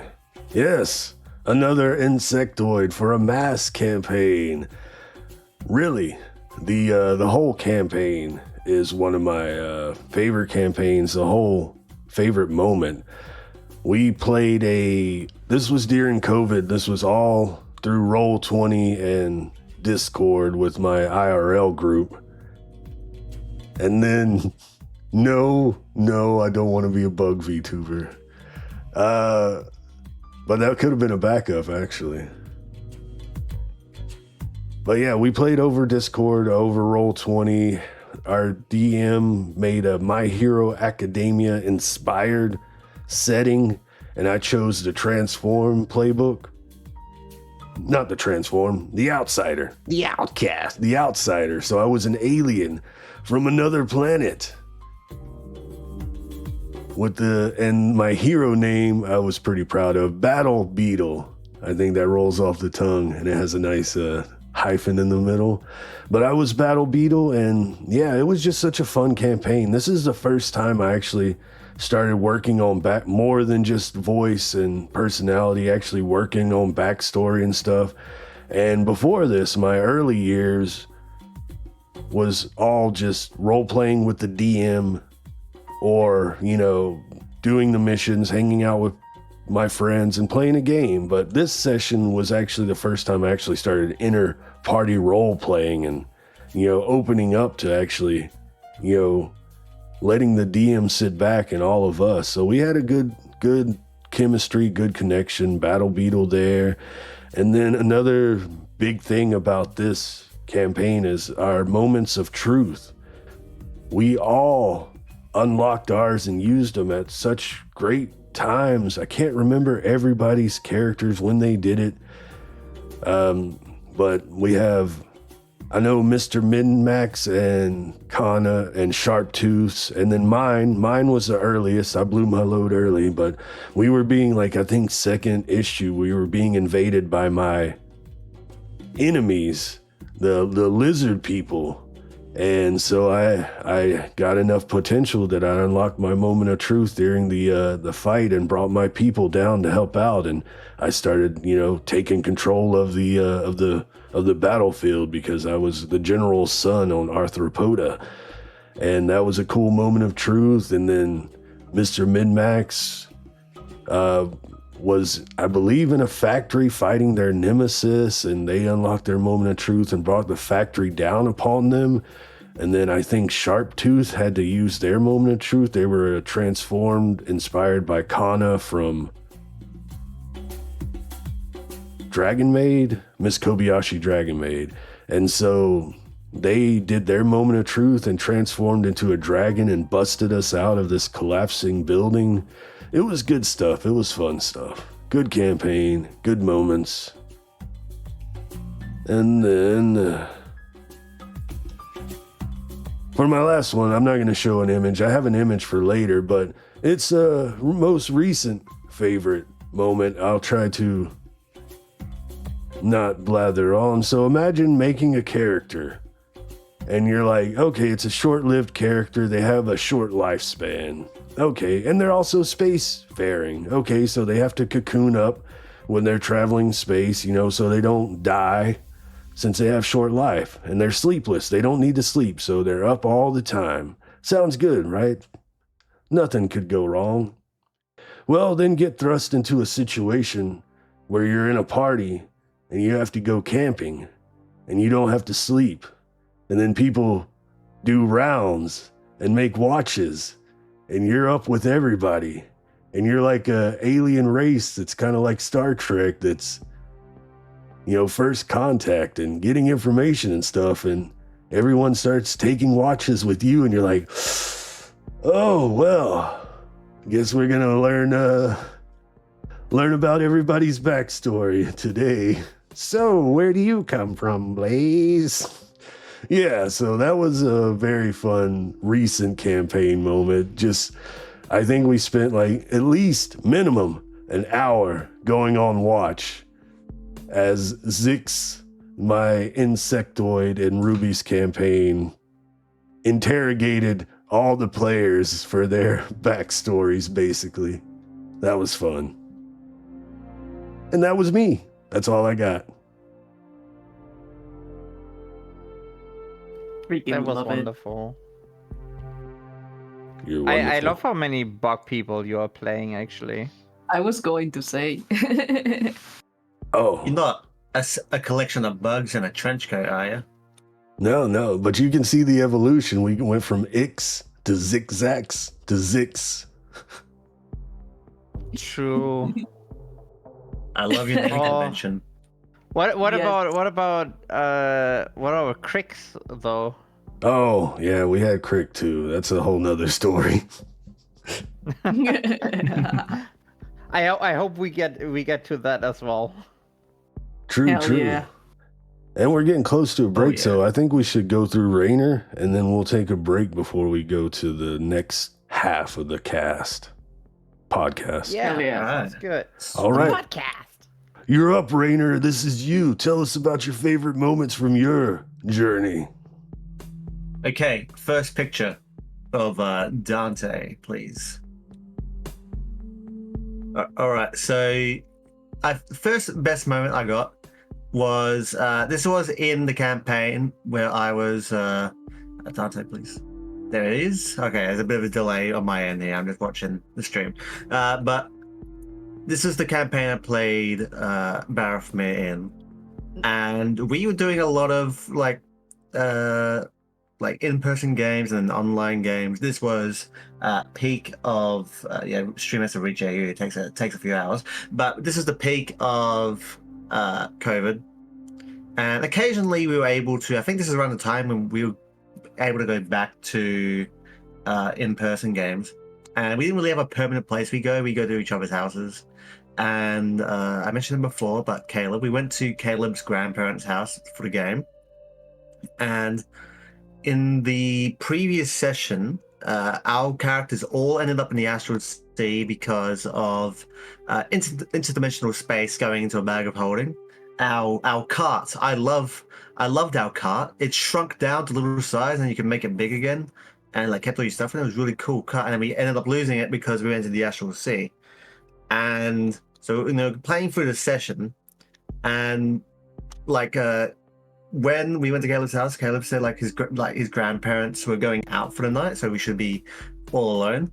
And in the middle of the session, for a moment, I was looking around, and I thought I saw a face around the corner in the house, and I was shitting myself, and I turned to the group. I'm like, guys, I think I just saw somebody. And the DM is looking at me his eyes are wide. He's like, no, it must have been I don't know, housekeepers or something. There was probably nothing. And then a bit more of a game goes on. I'm shitting myself, and the DM describes because we're going for the Astral Sea, flying about. We came to this little island in the Astral Sea, and there's this big portal, sort of like an Oblivion portal, and it's a portal to hell, and we saw a big figure get thrown through, a big demon of some kind, or demon or devil or something. And then the DM describes a figure emerging from the portal, and he says, and suddenly this, in person, this huge, this tall, pale, lanky, bearded man, he's almost 7 feet tall. He's dressed like this dark trench coat, and he's wielding a giant sword above his head, and he's like, "Stop that demon!" And we were shitting ourselves, and we went to break, and this fucking guy showed up in the house. Let's call him Levi, and he's huge, and we weren't expecting him, and this new player just joined the campaign. And yeah, that was a crazy moment.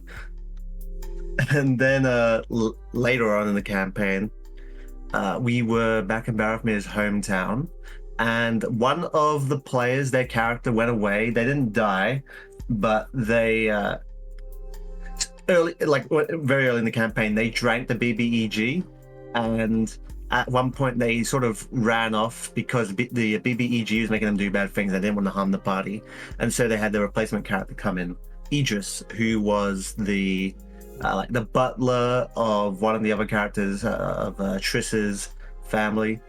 And we were back in Barafmir's hometown, and at some point Barafmir had acquired this little orb with a little gecko in it, and this gecko would talk to him as his little companion.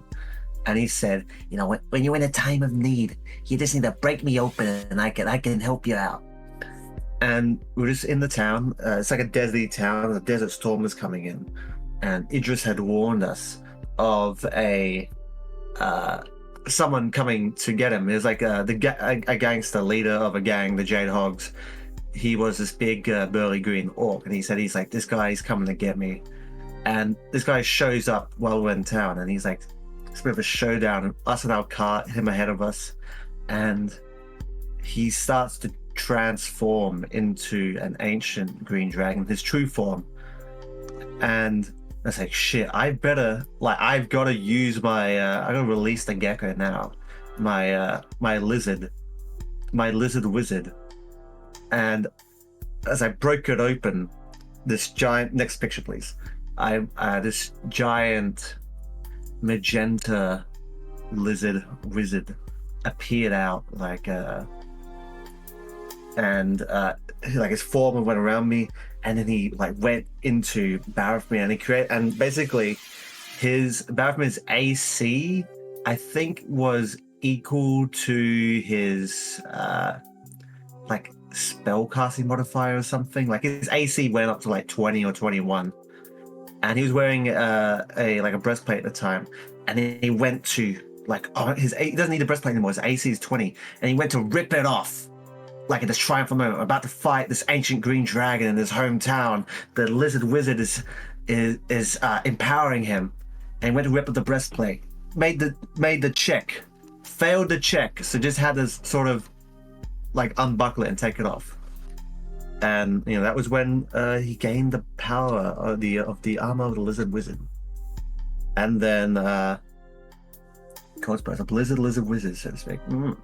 And the next thing, next slide please. So it's the ending for the Valgard campaign.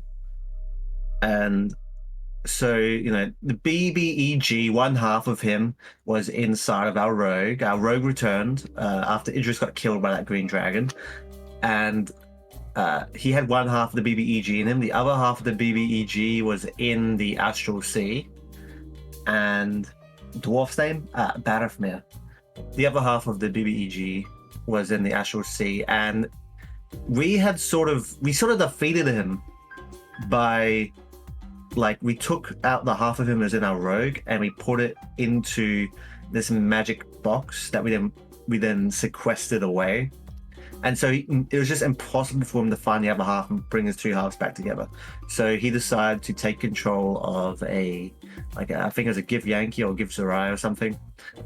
And like at the end of the campaign, the GIF brings being controlled by the big bad and brings like their ship through a portal from the Astral Sea, and they have this big flying ship over the city. And it's crazy. They have like a dragon on their team. And we were level 20 at this point. So, like, Barithmir, he had a simulacrum of himself.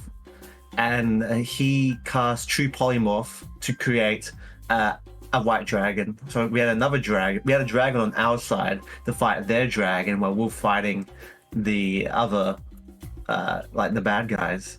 And during this fight, our Dante, our warlock, he was a warlock of Asmodeus, and Asmodeus, his pact was basically he wanted Dante to be fighting on his side in the wars in hell, and he would. So I just got distracted by that hand. He part of his deal was, like, you're going to be fighting for me, you're mine until you die. And Dante was immortal and he'd be living for like a very long time. And fighting in hell. He spent most of his time fighting in hell. That's when we met him. He came out of hell because he was fighting a demon. Then he joined our party. And during the big boss battle, Dante had called upon Asmodeus to assist us. And Asmodeus appeared in the sky, a giant head, his mouth opening, like ready to do something. And we defeated the boss, but Asmodeus remained, and he was basically ready to consume the entire ship and like eat it basically, like a Galactus type of thing. And Dante, like, he stood on top of the ship, like as it was going down, and he yelled out like he took off his jacket. On his back is his pact. And he like stated out the rules of his pact and how it was until his death. And then he cast Power Word Kill on himself and fell off the ship, ending his pact with Asmodeus. And Asmodeus left, and we all went after his body as it was falling from the sky. And our rogue caught him, brought him down, landing him on top of one of the buildings. And then Barithmir came up to him and he cast Revivification on him. And he's like, I knew that would work. And that's where the campaign ended. and that was cool as shit. That shit was so raw. And next part was in another campaign. Next slide, please, Theseus. Yeah, it really was raw. Oh, the stab stream delay. There he is. Very old Mini. So in this campaign, I was playing Porcelain, my Warforged, my robot monk, and one of the party members. His name was Thylas. He was his story was he was trying to find his dad who went missing, and so a lot of the story was basically his dad had connection to this group who had also kidnapped my character's husband, and so the whole thing was trying to like get rid of this group who was like affecting our characters. And Thalos went looking for his dad. We went to this sort of like secret like tiefling fae like a tree village who had a portal to the Feywild because we discovered like Theseus had gone into the Feywild looking for something, and like to do with like the big bad Sealy, who was like spreading rot through the land, who was also like being worshipped by the group as our enemy. And we made our way into the Feywild, and we eventually found Theseus, but he was under control of Sealy, and we were forced to fight him. And at the very end of the fight, Thylas he did the final blow against him and took him out, and he had like the 3 rounds of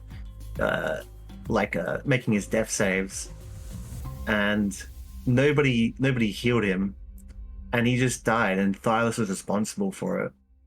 And after that, when we got back to the material plane, he just sort of he just broke, and he took we did a funeral for him, and then as we slept, he got up, took his dad's body and left.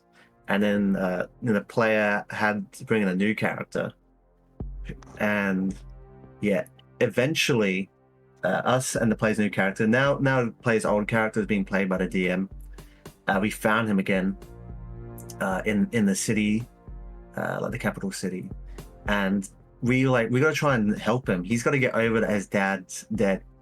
And so he took some levels in Necromancer Wizard, and he's trying to find a way to bring his dad back. And you can't bring him back the way you want to bring him back. And so we fought him, took his dad, and stored him in my boobs. So Porcelain, she took some levels in Artificer, so she had the ability to make a bag of holding, and that bag of holding was her bosom, so she would open it up and just put Thylas's dad in there. You can also go to the next frame to see Thylas. So we had his dad in my boobs to keep him away from Thylas until eventually we could convince Thylas to get over his dad, and we buried his dad by a tree. Next frame, please. Just to show Thylas's design. And then the next moment was the fight. Yeah, there's Thylas. He's a bit fruity. We had the final session of this campaign, and then the next frame for that final session. Previously, Thylas ended up getting killed by the big bad. Well, by dragon, but then the big bad. Also, I censored that. The big bad had taken control of his body. And the final session, fighting against the big bad, we all geared up and we all prepared. We bought potions and all that, and we went to the final session in this room where she had created a portal. She's coming to material plane. She actually, before we could even fight her, she had killed half the population of Ava Terrell, the little island we were on, and we just had to try and fight her while she was basically sucking in all of these people, consuming them. She was she's like a queen of rot. And we had a final battle. Porcelain had her spider arms, and it was just cool. But the first round of combat is I think our ranger just did so many attacks and damage to the Thylas who was being controlled that killed him first round of combat, so he wasn't able to assist her. And then like after everything was done, we took his head and we cast reincarnation on him, and he came back as a human, and that was just fun.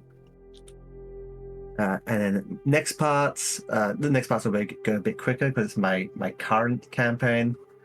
So next picture for Musa. So in this current campaign I'm playing with my character Ariadne, she has her crush Musa Havana, the Queen of Bananas, who's a tiefling, and like it's sort of a rough relationship where Musa was not very happy with her because she was Ariadne was hired to take her back to her parents after she ran away, and then they fell in love, and then Ariadne still gave her back to her parents. So she was quite mad. She got buff. She made a deal with a hag to get buff, and when they first saw each other again, she wasn't happy, and Ariadne's like, "What can I do to make this up to you? How about you and I, we go into the forest and we fight. Make a ring and we fight each other, no magic, no weapons, just fisticuffs." And they did that, and Musa kicked Ariadne's ass, like getting her down to 0 hit points. And then that actually helped, and she was learning to, like, Ariadne did this for her, let her take her anger out on her, and she joined the party for a bit. And then we went to the Underdark by accident, back to Cranelor, Ariadne's home, and one of the members of our party was killed because we were going through this tunnel that got collapsed underneath us. We all fell down. She was killed in the process, our party member Maria, and Musa disappeared with another ally of the party, Jorgen. And we found out she was like taken by Maria. We found out she was taken by the Illithids in the Underdark, and so we went through, I think it's like a whole session of just going through the Illithid compound until eventually we managed to rescue her, and they had their kiss. It was a very romantic moment, kiss and end the session. And then my final little moment is for the next slide. So Torment's Wish. So we have a paladin in our party named Torment, and he's a veteran for a war. He's like, it's dark past. He's a veteran in the war 30 years ago against Orcus, and he's really messed up because of it. One time Ariadne and Alyssa went into his dream, and his dream was just a memory of back in the war and being like covered by skeletons and dead people and just fighting for his life. It's very traumatic, and he's a very, very sad man. And at one point in our campaign, we went to this magical tower, and in the tower there was this chair you could sit on, and you would have to make a D100 roll, and the only way you would succeed is if you rolled 100, and if you failed, you took a lot of damage. So we had one player who was our wild magic sorcerer. So he sat on it, took the damage, tried to make the roll again, and kept doing it until eventually he got killed, and then he got killed, and then he was reincarnated as another race. That's what his character does a lot. And then Torment sat on it and immediately rolled 100 on a D100. So he got whatever this mystery boon is from this chair. And he held on to this mystery boon. Nobody knew what it was. We could kind of guess that it was probably a wish. And recently, in Cranelor, in the Underdark, we met Ariadne's great aunt, who, like her, was also cursed to be a tiefling and was kicked out from Cranelor. And so she started a rebellion against basically the Kamalovs, Ariadne's family, and all the people of Cranelor. And she had this compound outside the city. Things were looking rough for them. People were getting sick. They're running out of food. There's not much defenses. And Torment and Ariadne's aunt, her name is Europa. There was sort of a spark between them, and it's like the spark between two old people. Two old people who's got a lot of wisdom, and they had like respect for each other. And at one point, like he sort of went away with her, and she's telling him about how like food is like short and things aren't looking too good for rebellion. And so he uses casting of wish to wish that the people in the compound would be safe. And it's like suddenly the walls like repaired, food filled up, and like he uses one magic, like his one casting of wish to make sure that this compound would never fall. And that was so sweet. And his one use of wish, and it's like, wow, that was so cool. So yeah, that was my some of my favorite moments from my games. That was beautiful, Raider. Oh my I'm god. I'm actually tearing up after the last one. What the fuck? That was It's so romantic. beautiful. Aww. Gay. I love that. Yeah. Torment's one of my favorite characters. So Damn. Not even mine. sweet. Oh.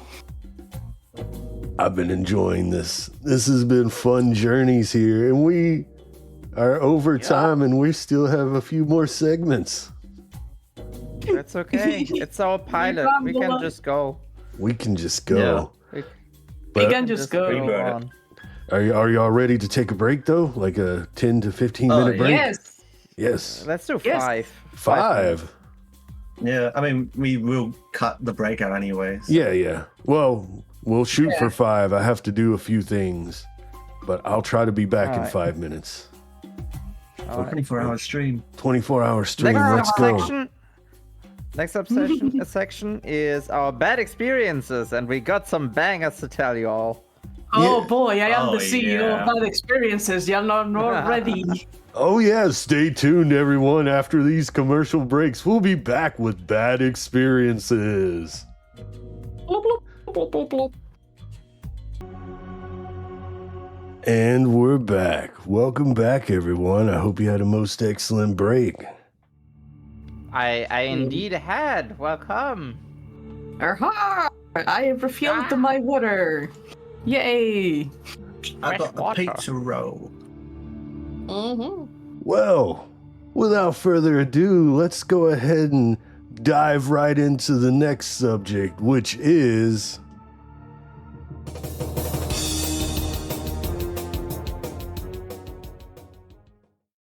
and you're gonna start us off, Ubi. So, as the CEO of Bad Experiences, it of course lays on my shoulders to start us off with this section. So, I'm going to start off before I get into any of the horror stories that I want to highlight. I want to give a little public PSA because I think it's something very important and that a lot more people should learn about. It's something called communication, and it goes along the hand of consent. Those are very important when it comes to ttrpgs. Like I have said multiple times in the past, and some people may not have heard me say this, but I say this all the time. TTRPGs are like BDSM. They are only nice and fun when it is with consent. So,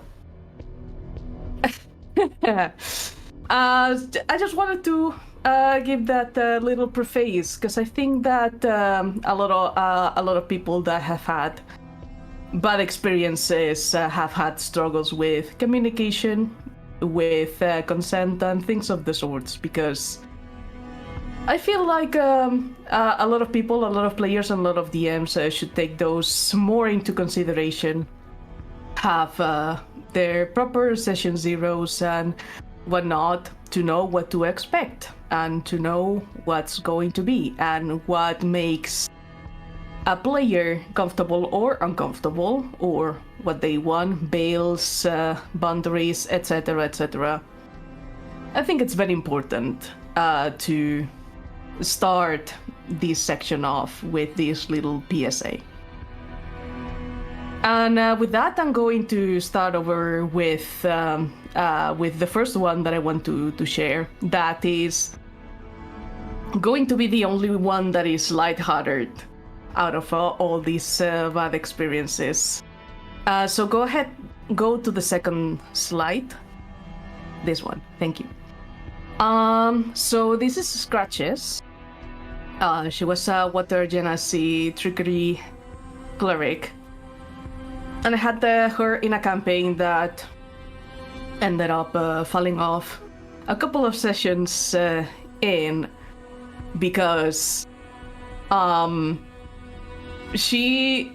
because the campaign itself, because of one player's schedules, we could only play at 6 a.m. my time, which was 1 a.m. the time of other players. And so we will all be tired during these sessions. One of my friends, the one that the end Dragon Age the first time she was in this campaign as well, she essentially was just asleep the entire time. It was just really, really bad in that sense. We were all incredibly tired and all of that, and there was absolutely no communication. No, hey, maybe we should do this better, because some bad relationships in that sense, and also a huge lack of communication in this sense. And that is the one lighthearted one. It was absolutely terrible because I would have like a little bit of a scene panic kind of deal the day before, and so I would barely sleep and then wake up at 6 a.m. and it was certainly a time. But I do want to go ahead and go to actually the next slide for this one, because the DM for this campaign was a player in the one where I was playing as Trick. I wanted to show this one because this was Trick's outfit for the tournament. He cut off his hair, got a little bit fancy because we had to impress some nobles and all of that. But yeah, I wanted to say that because the DM for the aforementioned campaign, being a player here, and I also had them as a player in another campaign that I was running, essentially made a lot of decisions, and those decisions were just sabotaging absolutely everything that they could sabotage. They would be constantly just being like, my character runs off to do this thing, and whisper to the DM that they would do some shady things in the background. So much, so many situations like that. And to the point where it caused, there was a point in the campaign where the cleric was killed in a very high stakes combat, and the DM had the idea to bring the cleric back through like a little session where we will go to like a plane of spirits and whatnot. And these characters, and this player's character, which is the one that I mentioned that was stealing a book in the background of the funny story, decided to also sabotage all the things, being like, oh no, I actually my character wants to actually die here, wants to give up and all of that. Which also almost cost us the entire group's life. Fun times. And And because of all of this, and because Trick was essentially the mom friend of the group, I had very severe character bleeds to the point that I spoke to the DM and told them, look, I am struggling a lot playing this character at this moment because of this player and whatnot, and I would rather change my character right now because this is getting too much. It's getting unfun for me.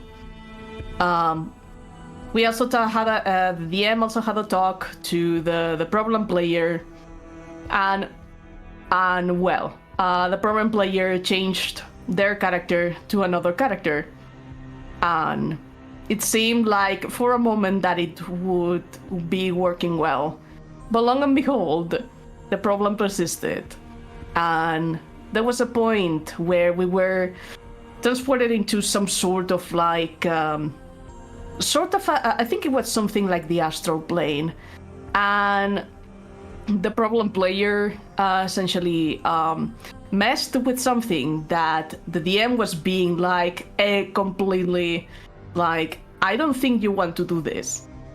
They did it anyway. And in turn summoned some sort of like eldritch monstrosity that we had to fight, which almost got Ishtar. Go to the other slide. Which almost got Ishtar killed on the first session that I was playing them. Also, this is disguise that they had later on in the party after the reduced potion wore off, and I just wanted to show it off because I really like it. But the thing is that after all of that, and the constant sabotages all the time, turns out that they were doing all of this solely to spice the DM, solely to sabotage the DM, and in turn the rest of us, because they had a crush on the DM,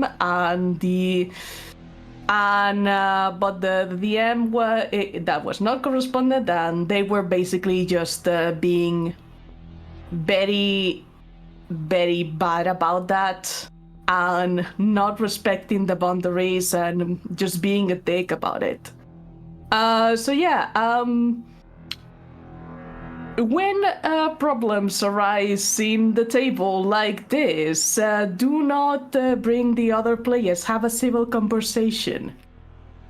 That ended up with, of course, this player being kicked out, and it was certainly a time. Shortly after the campaign, the campaign fell off because.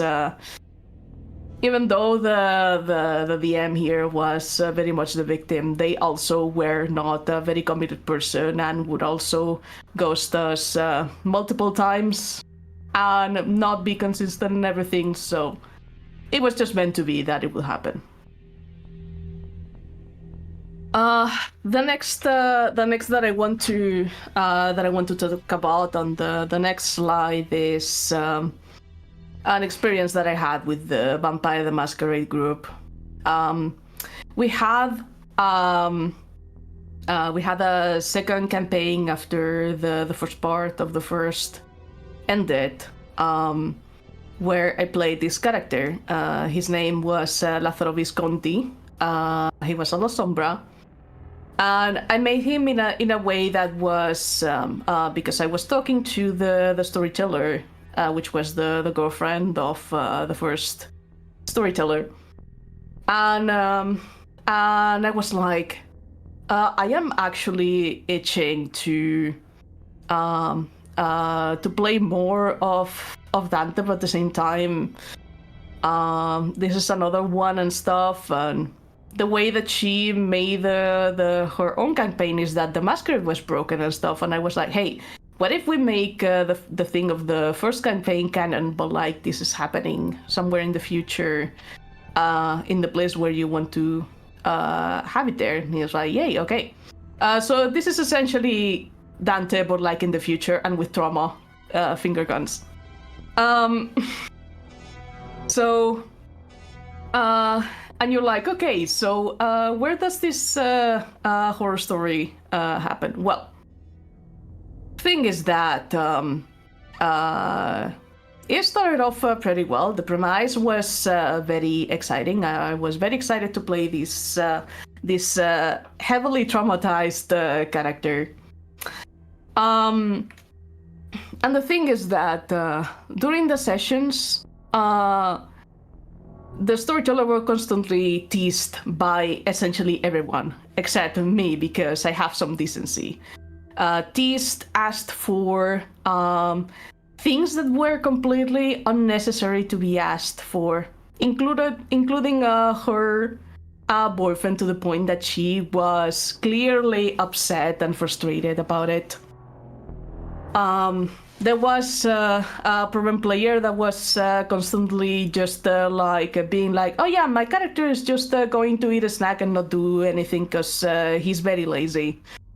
There were two characters that we didn't know what they were because they were not even bothering to make their own character sheets. Or roleplay for that matter. And then there was a point where my character had to make at the beginning of every session, my character had to make a roll to see if they will have a PTSD episode, because that was a flaw that you could take in 20th anniversary edition.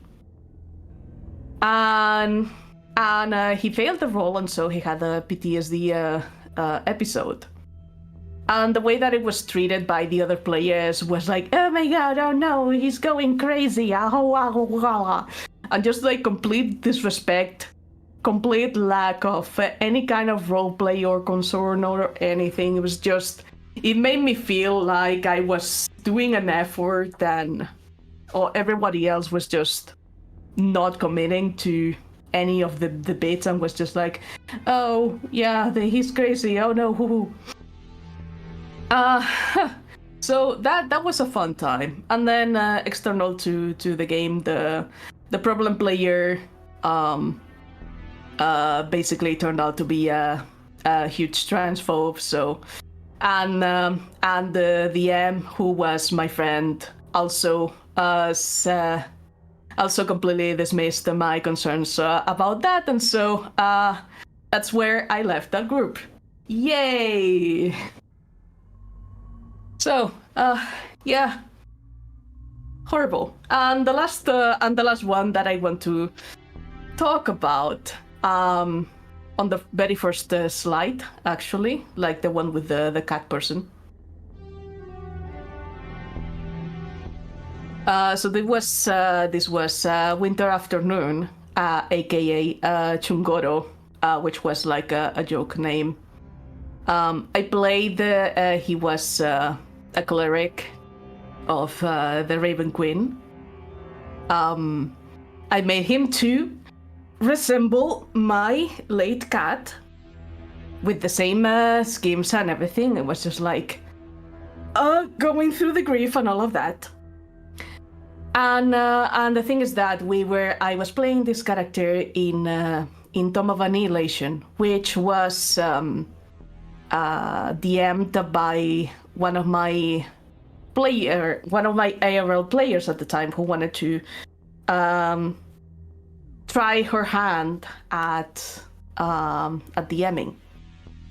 And so she so we started off with that campaign, and on that first session I was very sleep deprived because I was so excited I couldn't sleep to play. And so I'm going to give content warning here for sexual themes, especially unwanted sexual themes. She essentially just we went to a place where Bolo was doing his thing, being his usual self, just a little bard who's not actually a bard, just doing his thing and being like, I am the very best. I know all the things about all the monsters.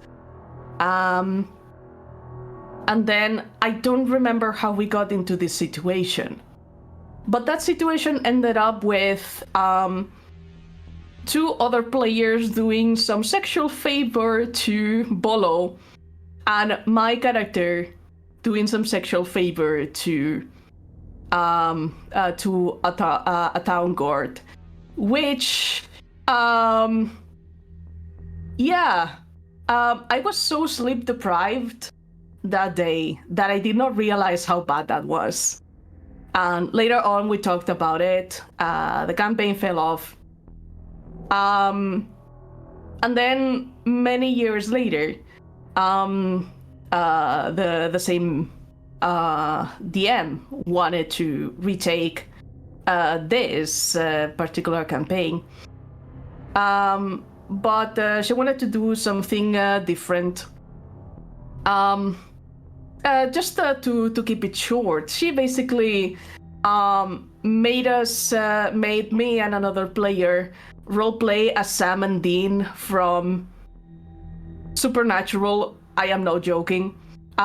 Forcing some sort of ghostly possession into our characters and made us roleplay as them. Later on, invited her now ex-wife to the party without us knowing that she was going to be invited. And then also she did little prologues with all of us, like one-on-one sessions. And in the one-on-one session, I have to give this another content warning for transphobia. My character, Winter Afternoon, he's trans. And she was playing a character that essentially could see like the essence of people. And she used that character to misgender my character.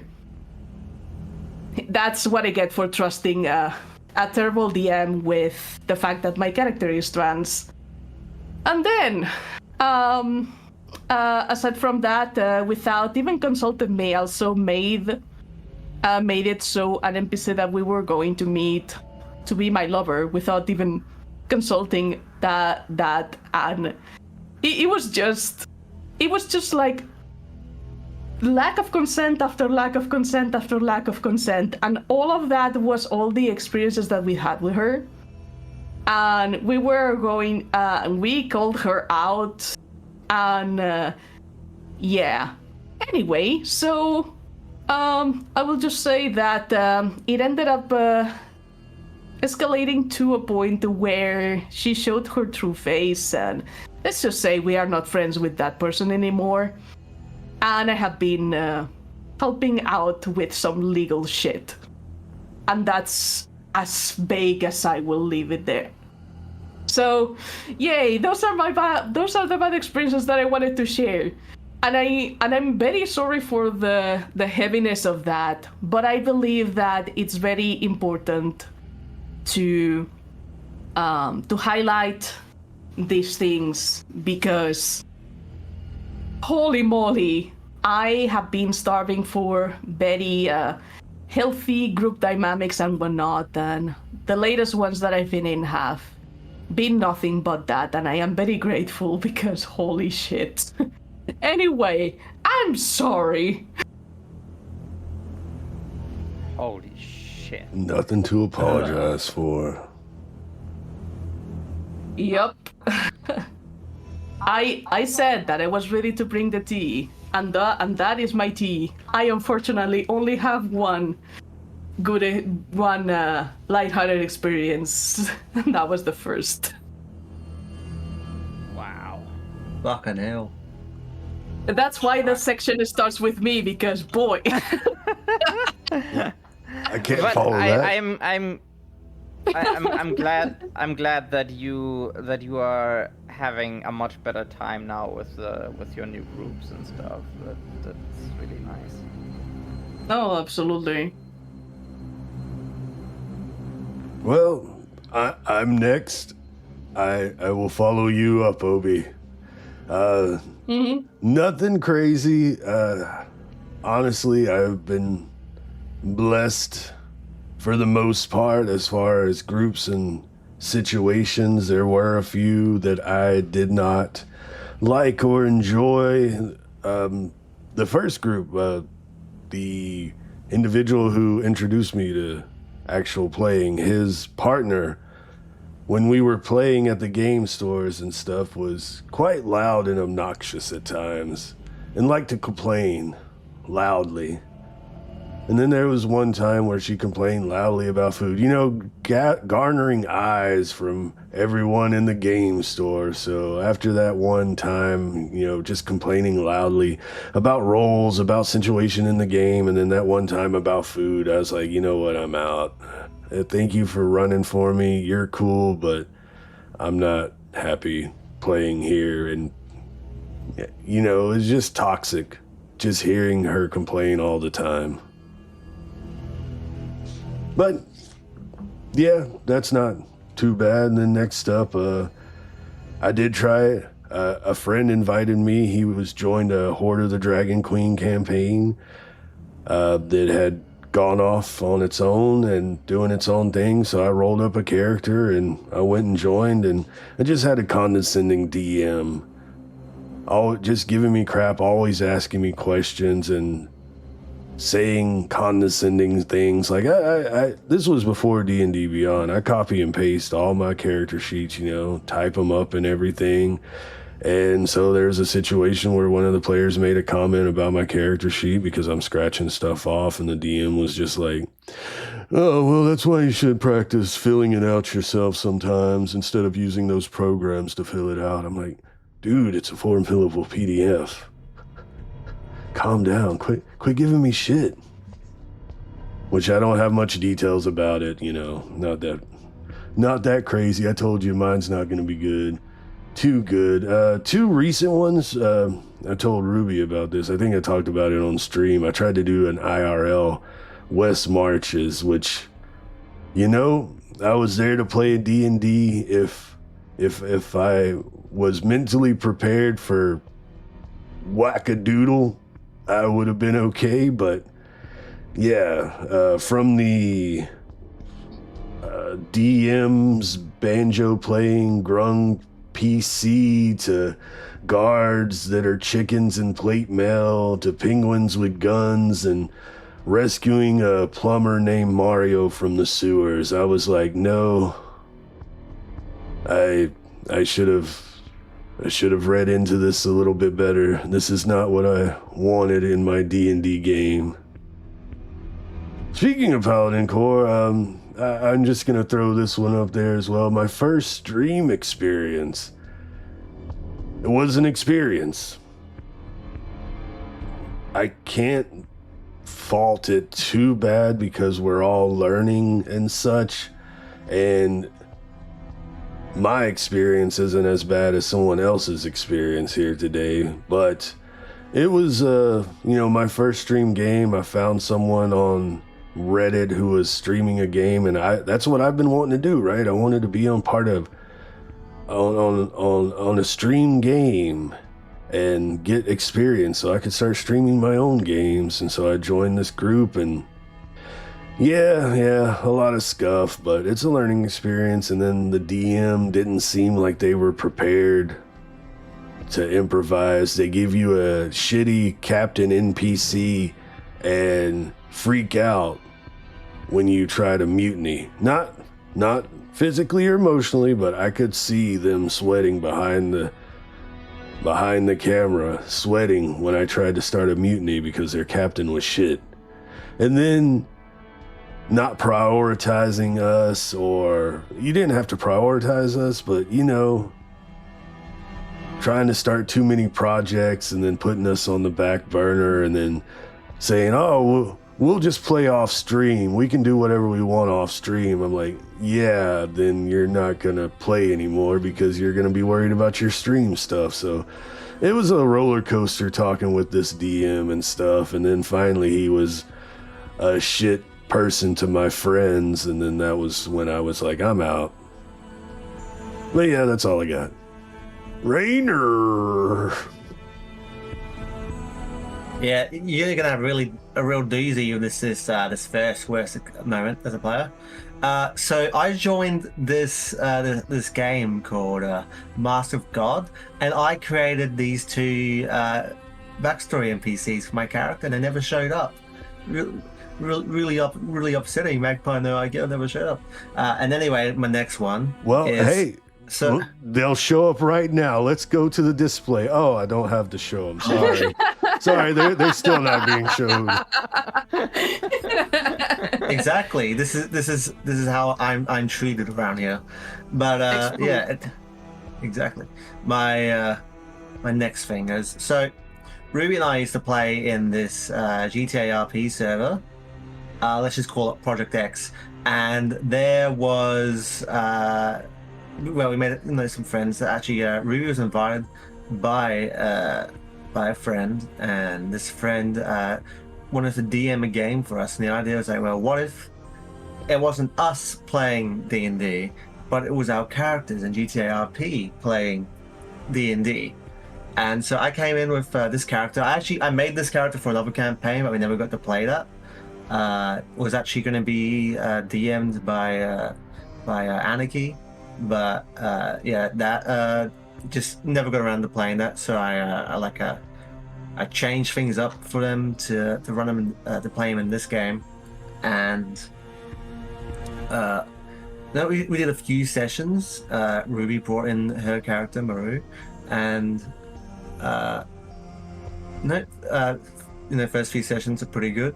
And the server owner of the server they had never played any TTRPGs before, which becomes obvious, and they're like, sure, you can join in. And this game was like, it's not super serious, but it's like, no, it's as serious as you want to take a TTRPG if you're trying to like do something long term and have like good story beats and whatnot.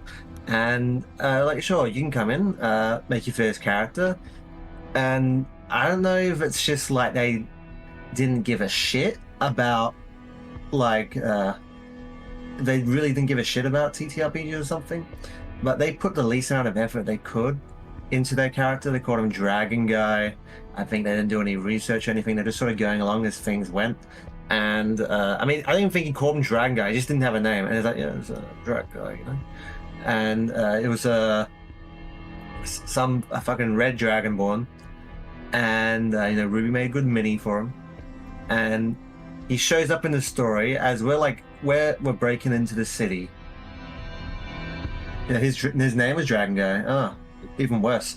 And so we break into the city, and we immediately meet with Dragon Guy, who spent the whole session shitting and pissing and shitting and pissing and shitting and pissing and shitting and pissing and shitting and pissing.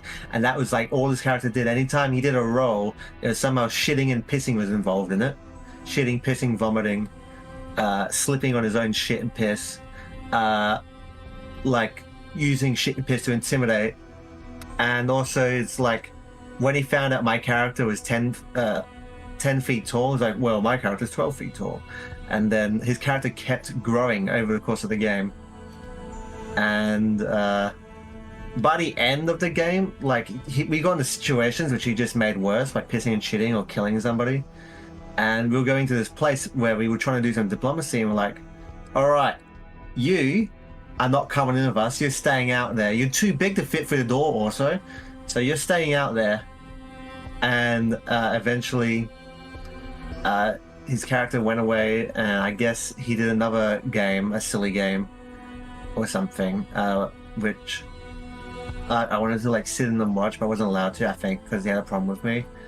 But yeah, shit and piss, fucking cunt, dipshit. But yeah, that was that. Fucking cunt. Holy Can I say like, something? Hey, go on.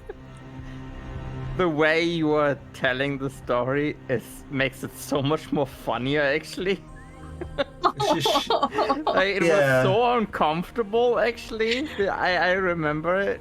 It was very, very uncomfortable, but like you make it sound very comedy, actually. But like, as in, like, holy shit, the others, we as other players, we are having such a bad time, actually. Yeah, it's like we can't do anything because this guy's coming in to shit and piss up the place and like ruin every situation. And at the end, I'm just like, we're just like, no, fuck off, fuck.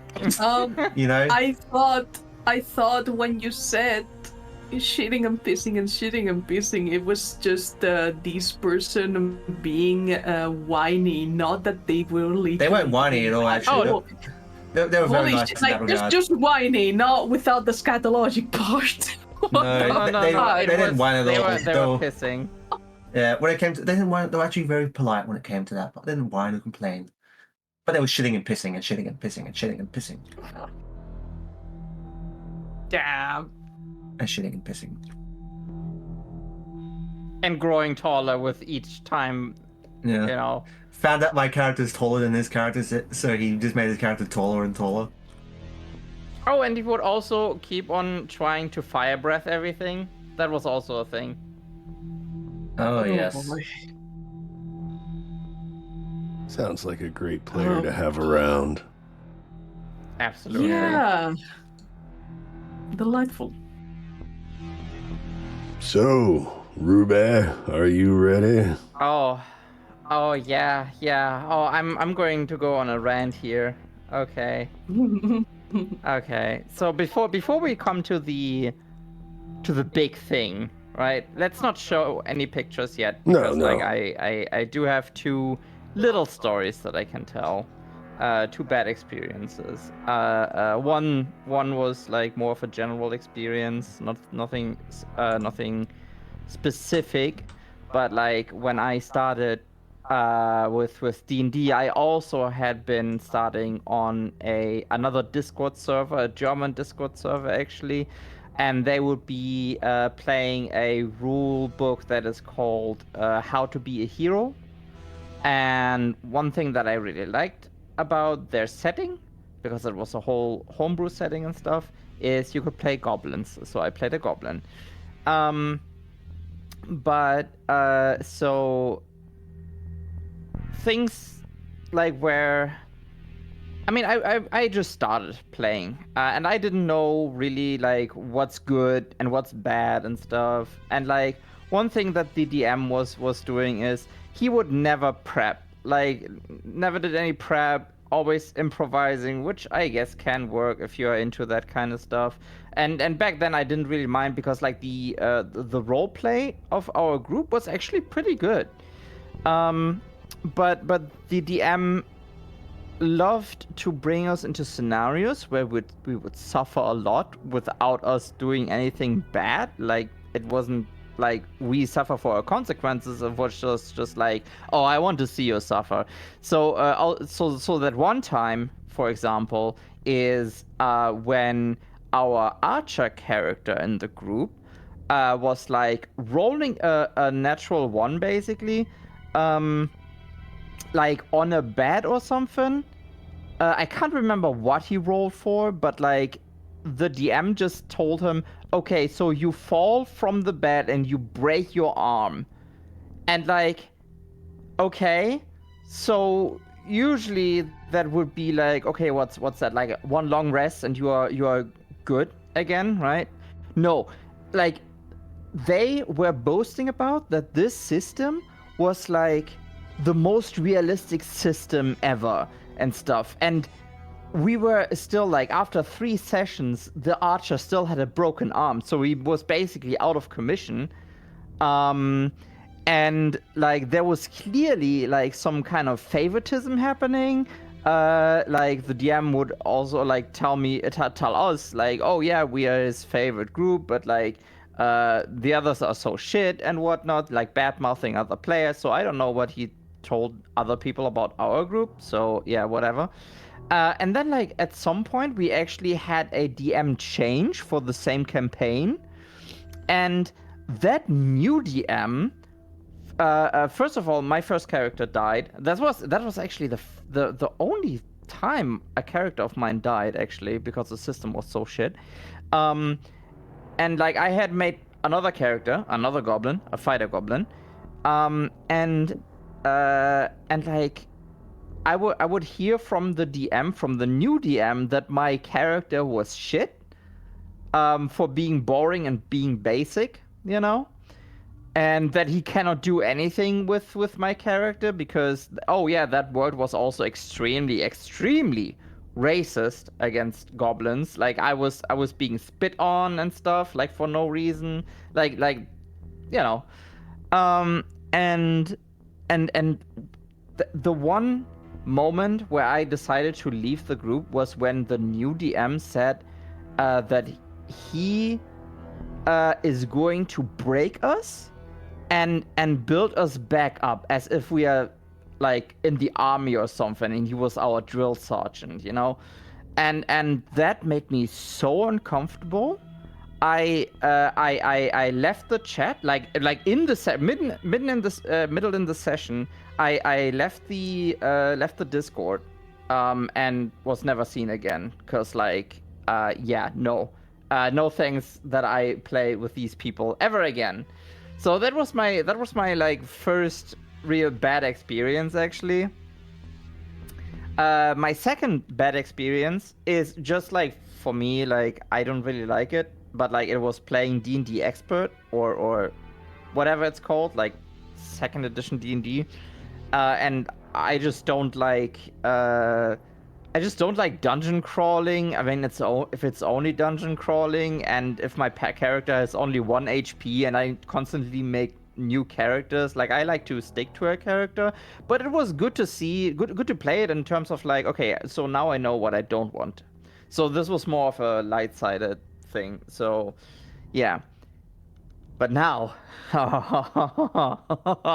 now we come to the big part, and I'm excited because I wrote a lot from that situation. It is way more to unpack here as well. Like the story is actually way longer.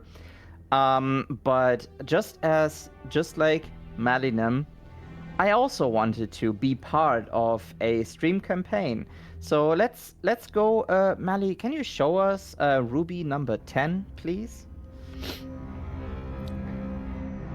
So I was just starting streaming, right? Like I was being into VTubing, and wait, is this number 10? There we go. I got it. Sorry.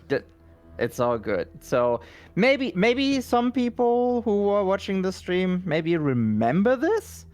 But yeah, I was starting to stream. I already had made contact to other streamers, and it became a very new passion. And now I can barely remember actually how it all started, but someone reached out to me, and let's name him Paladin Archives, right? And he invited me to a D&D game, you know, because he also started streaming, and he had this idea of doing a VTuber campaign, and shit was like big. Like I mean I love D&D and I love streaming, so how could I say no? Like this was like, oh my god, like blessing in a bottle, basically. So I asked a few of my friends, which you can see on the screen. I asked them if they want to join, and they said yes. And so yeah, so Paladin told me like he had like 10 years of DM experience, and that he can manipulate us in the best way to engage in the story, to make us cry and angry and everything, you know. and he told me about this place in Faerun called Chult, and this grand idea of involving monsters from Monster Hunter into the jungle and stuff. I mean, technically, I didn't really care much about it because I never played Monster Hunter, so I was just like, whatever.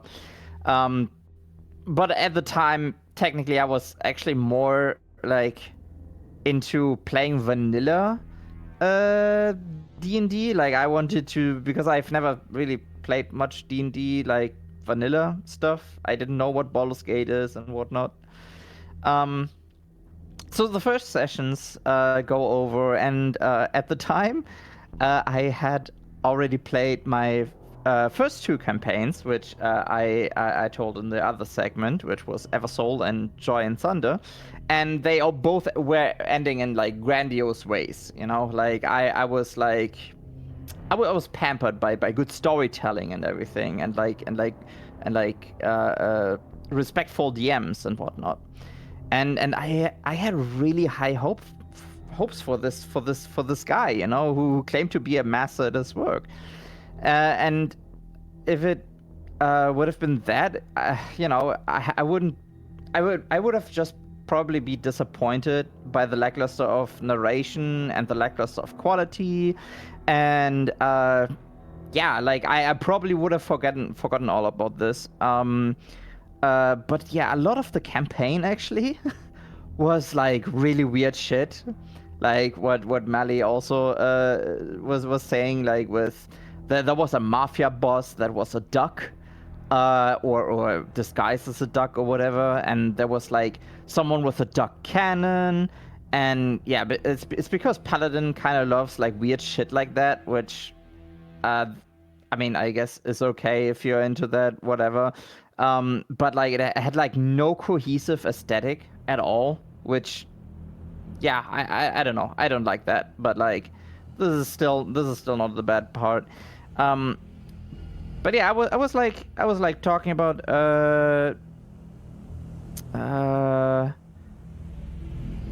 I was talking to him what I personally like and don't like. And so people who have been following Malinem for some time know that I love to design stuff for him, like, you know, all the campaign stuff, all the minis and whatnot. And I get much better with designs too.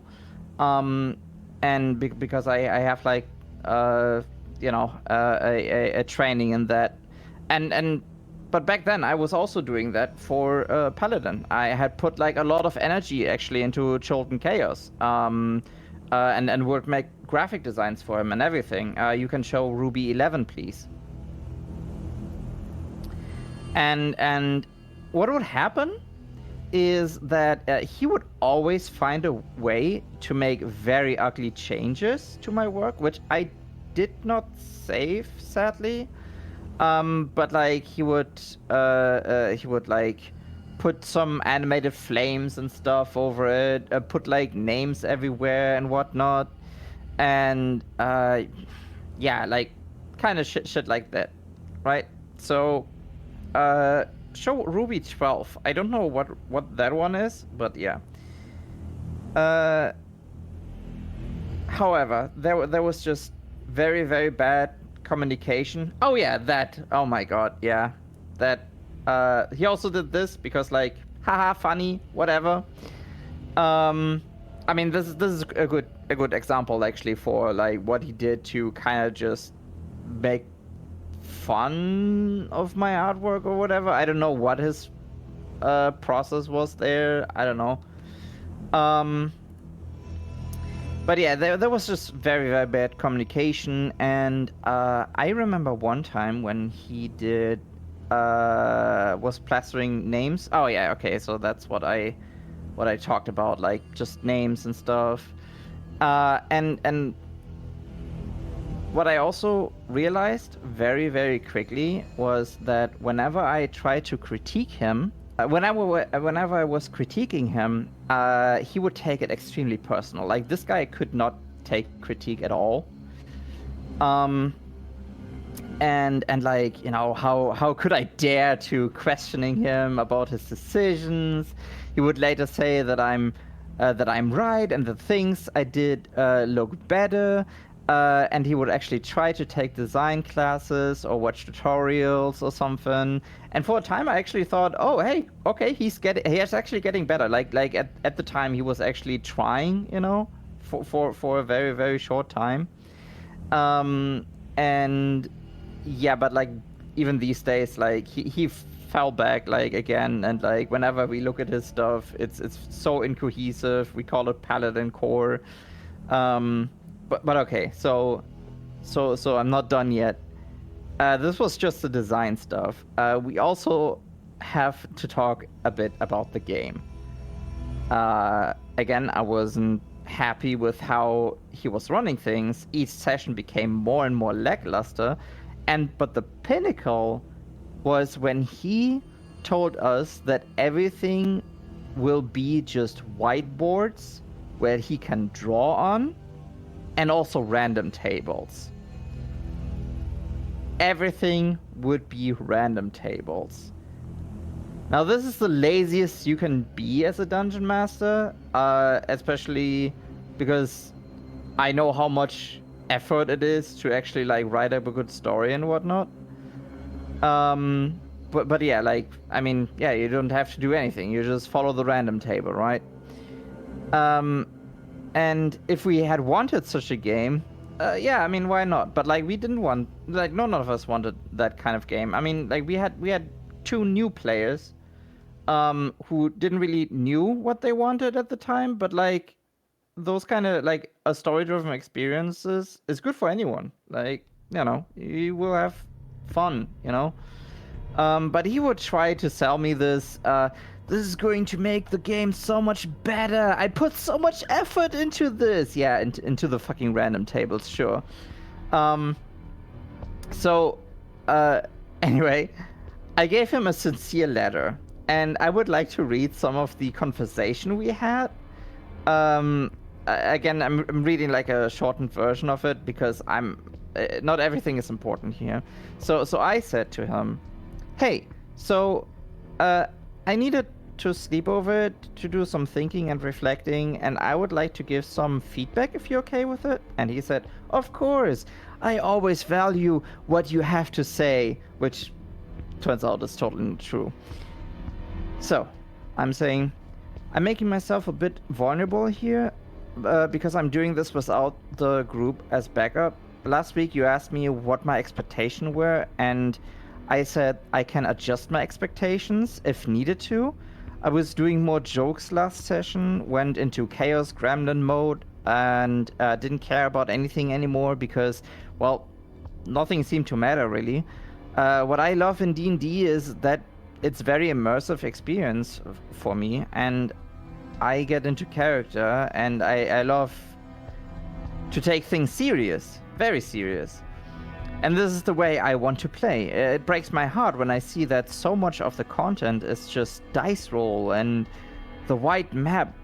That was not nice to see. Also, I did not appreciate when you told me about maiming characters. We come back to a little bit of like consent. I don't really like characters getting maimed in games.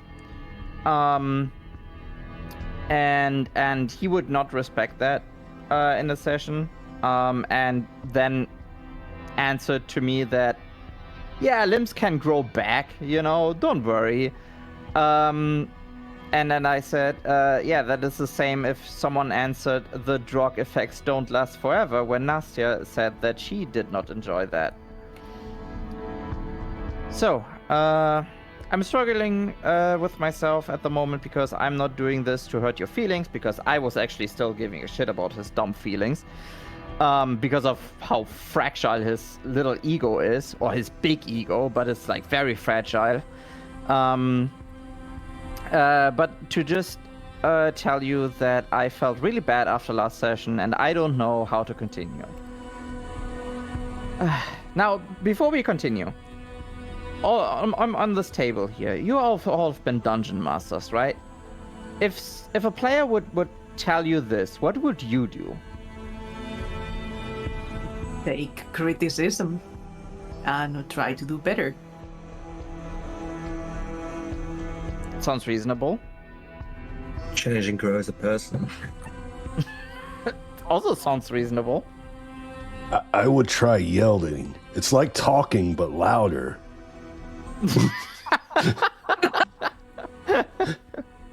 No. I've taken your criticism before, and I've adjusted all my players, and I've adjusted my ways.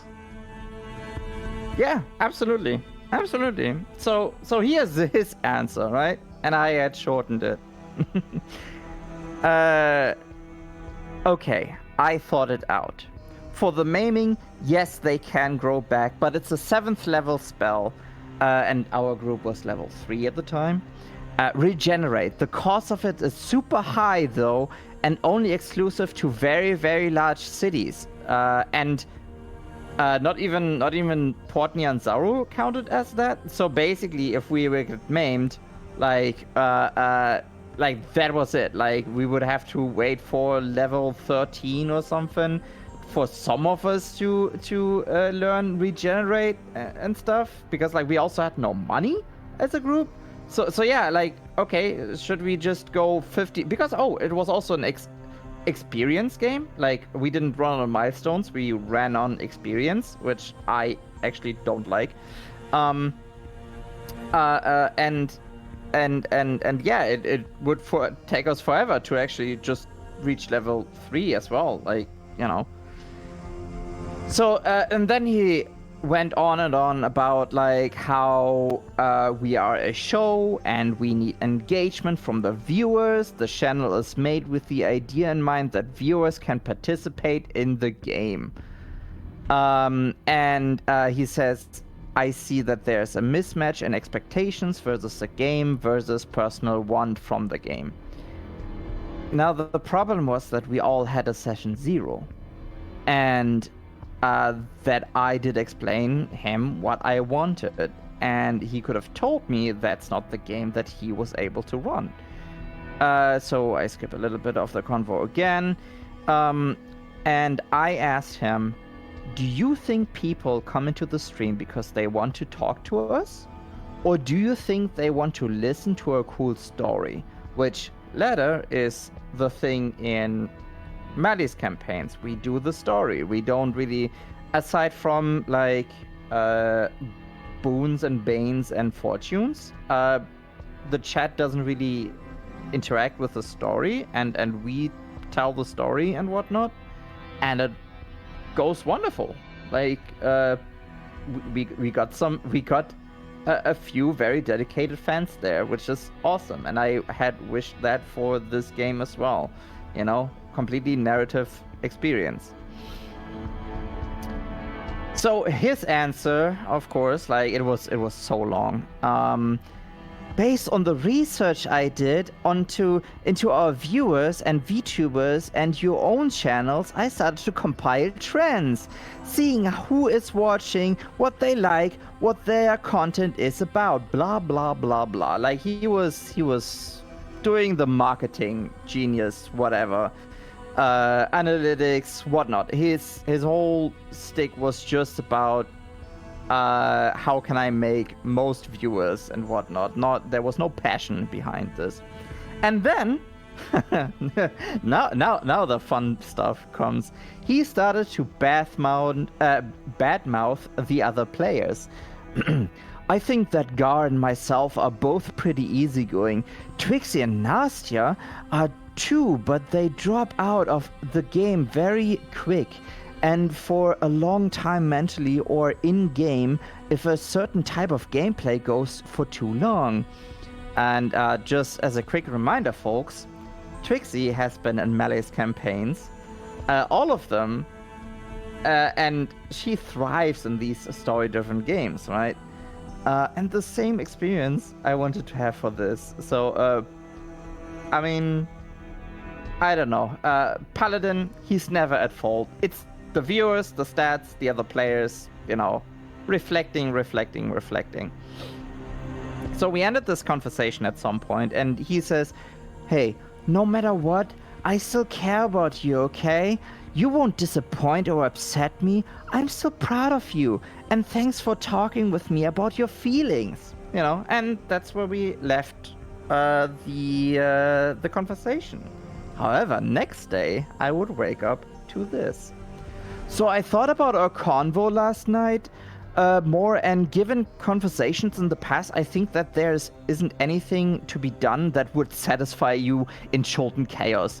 I have also been trying to hard to please you and the others and run a good game, and the criticism in return every week is a drag down. I'm not gonna walk on eggshells. And at the time, we did announce that Mali's first campaign would air, called Tears. I guess we see how the other game is running with Mali. That I guess you must love a lot. But if I see that it's just the same, but with a different DM, then it was never about the game, and it was just me. I mean, yeah, it was just him. Like, it's different with Mali. But yeah. And that wasn't even all. He goes on and on about how ungenuine, unfair, and honest and high demand I am, while I also, quote, ogle over minotaurs. And yeah, there was a whole rant, and I really have talked enough about this, but there was a little aftermath that he was like very paranoid because suddenly all of the other players left because I had shown like his conversation that he had with me.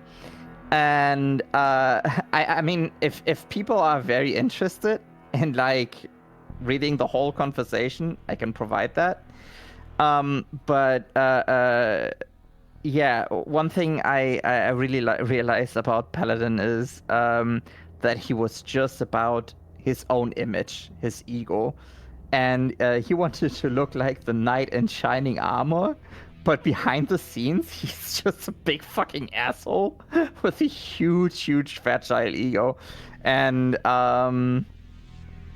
yeah, well, we all know what happened to the Mali game that I loved so much. You know, we are 3 seasons in, and our quality has become better and better. And also big shout out to Eldritch Oblivion, because actually they showed me that like these early messages from Paladin were like huge red flags and whatnot.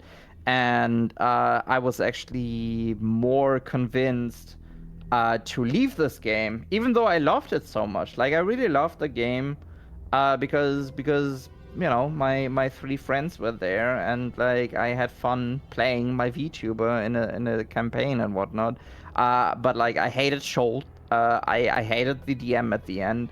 Hated his style, and yeah, he was, you know, if it was just oh, we had a bad game, that wouldn't be so bad. But like, he wrote me paragraphs how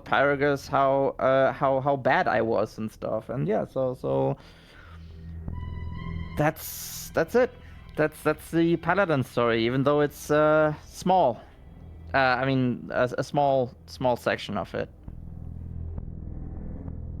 And boy, was I happy to help out with that, because with all the experiences that I have had, and you can imagine, because like, the stories that I have told are just the tip of the iceberg. This has just been as a player. Mm-hmm. Boy, so when Ruby told me about that, I was like, oh, buddy. Let me tell you a couple of things that I have lived myself. And also, everything that was going on with that. I remember the ttrpg horror story from Great Crab that was essentially playing exactly the same. And I think that was a very big eye-opener.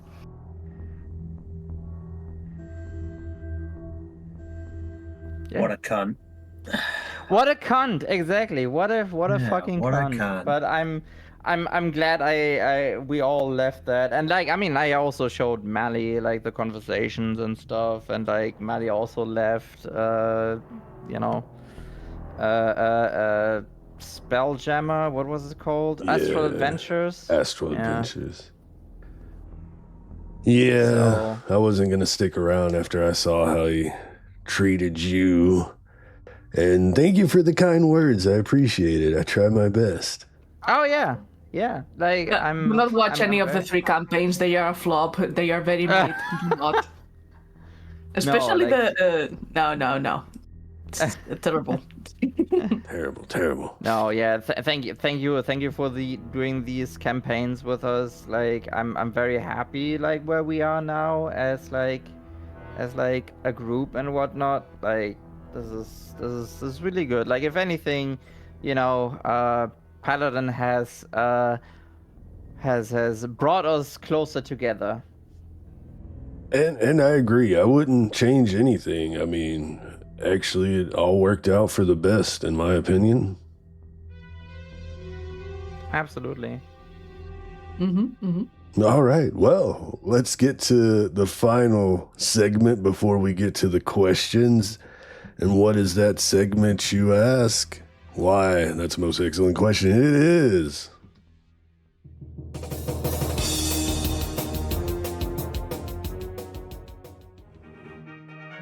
And I'll start us off on this one. Where did you come from? Where do you go?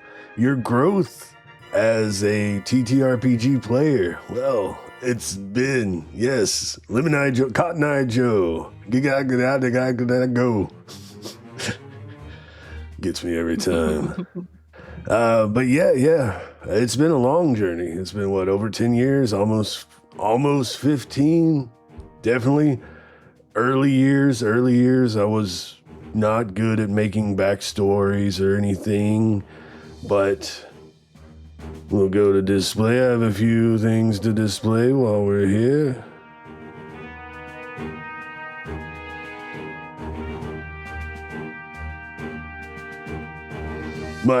One of my newest characters, Yari. You see the Viking theme going on.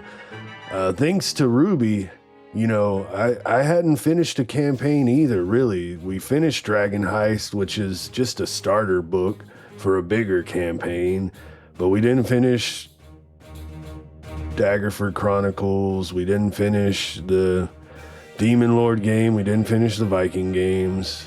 And unfortunately, this game didn't get finished either. But I was introduced to a group that, where I actually, with my experience, was able to craft a backstory and ease in because the DM wanted a 5th player, and the transition into the group was so smooth with my experience and just working with the DM to craft a character. Because what was it, Ruby? Vikings versus Devils?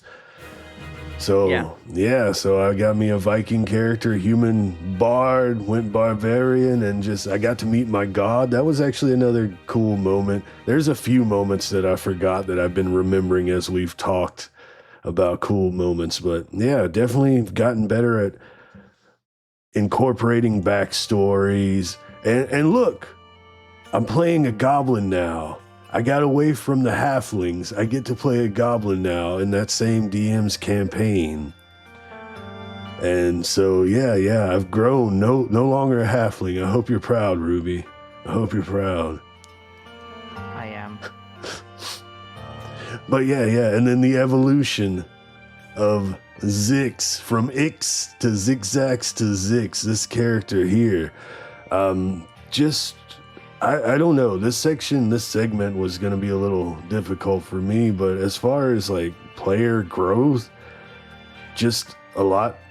I do need work on my backstories. I know that for sure. I'm getting better. I do bullet point backstories when I can, but I do need improvement. Sharing spotlight, I'm better at that. I know when it's my time to talk, and then when my scene is over and other players are interacting, I know to step back and be quiet. I've learned that over the years. And the inter-party role play, starting with the mass game And then going into the game with Yari, the game with Jakan, that goblin before, and the game here with Zix, inter-party roleplay has gotten a lot better. Because it was non-existent in my early years. Pathfinder Society, Adventure League, just role-playing with the NPCs or with, the problem at hand, but never actually talking with the other players. So that's been a fun learning experience and being able to grow as a player and be able to understand DM cues, because it's been helpful being a DM as well, knowing when to ease off of my DM and not try to push them too hard and stuff. That's another thing I've learned. And yeah, it's been an experience, and I hope to play for a lot longer, and I can't wait to hear about y'all's growth. Let me turn it over to you, Rainer. Okay, I didn't know what to write for this section. I tried looking at what you guys wrote, and I must have missed it or something. So I just sort of, I guessed what I was supposed to write for this section, but like, I mean, like where they come from. Like I was always making weird little guys, and I have continued to play weird little guys. Like if you put up my Gigagadagadago image. That's like showing how to censor it. There's a lot of boobs in the picture I had to censor, but starting from the right, started with Barofmir, and then Porcelain was my second main campaign character, and then on the far left there's Ariadne, who's my current character, and just sort of this evolution of going from weird little guy to weird little guy to weird little guy. In that regards, I will always play weird little guys as a weird little guy myself. But another thing, like TTRPGs, like beyond TTRPGs got me into using Hero Forge to create like the minis for my characters and stuff. And then going from Hero Forge, I discovered Durf from the community library. And so I joined Durf's Discord, and that's why eventually I saw Ruby advertising her streams in the promotional section, and then I started watching Ruby's streams, and then I joined her Discord, and then became friends with her by flirting with her, and then I was inspired by her to become a VTuber, and we're being mates, hanging out, and eventually I got invited to play in Shadows Fall, and that's where Shadows Fall, which is where I like sort of made like my main friend group, my main friend groups, besides like my IRL home group, my like online friends made because of D&D, and then this how that's gone. And so I'm very happy with how things are going, and I'm still playing weird little guys on Shadows Fall. So I'm just a weird little guy, I guess. How about you, Ruby? Weird little guys. Yeah, so, I mean, back then, which was not really long ago, I joined so many freaking games, and I was easily impressed when someone said, I have 10 years of experience, But, I couldn't really vocalize what I wanted from a game, and, I mean, yeah, technically my first character was just a male human fighter. You can show the last image that I sent you. And I I used a lot of money back then to also get character art and stuff.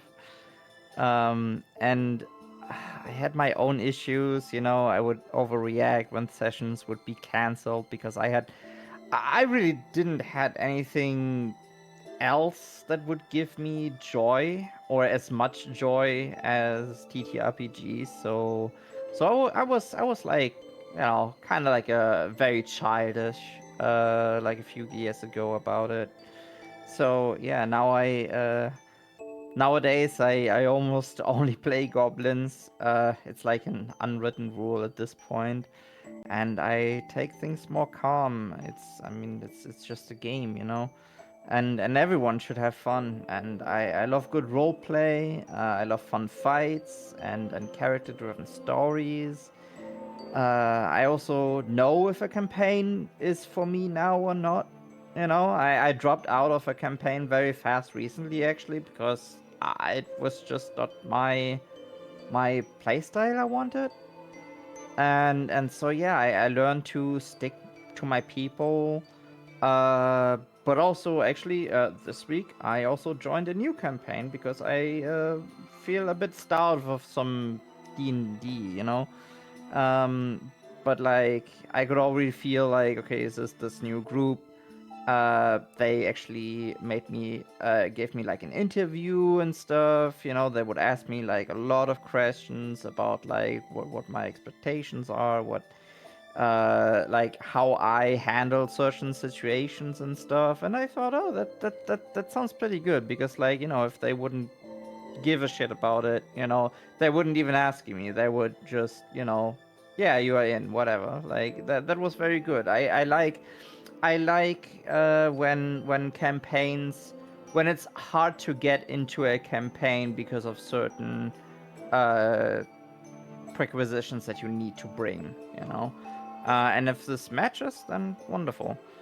Um, and yeah, I don't know if it will be good. We will see. But like so far, I have a good feeling, and I know now what I like. I know who I can trust in terms of TTRPGs, and I'm really looking forward to more adventures, really. And of course, like what you say, Mally, actually being a DM and a player actually helps a lot to improve on both sides, because like you know what the other person is going through. So this is great. Like I can totally say, like, if you are a player, try DMing. If you're a DM, try playing. You will be surprised what you will learn. And yeah, that was really much it. Like I don't have much for the segment. So how about you, Eldritch Oblivion?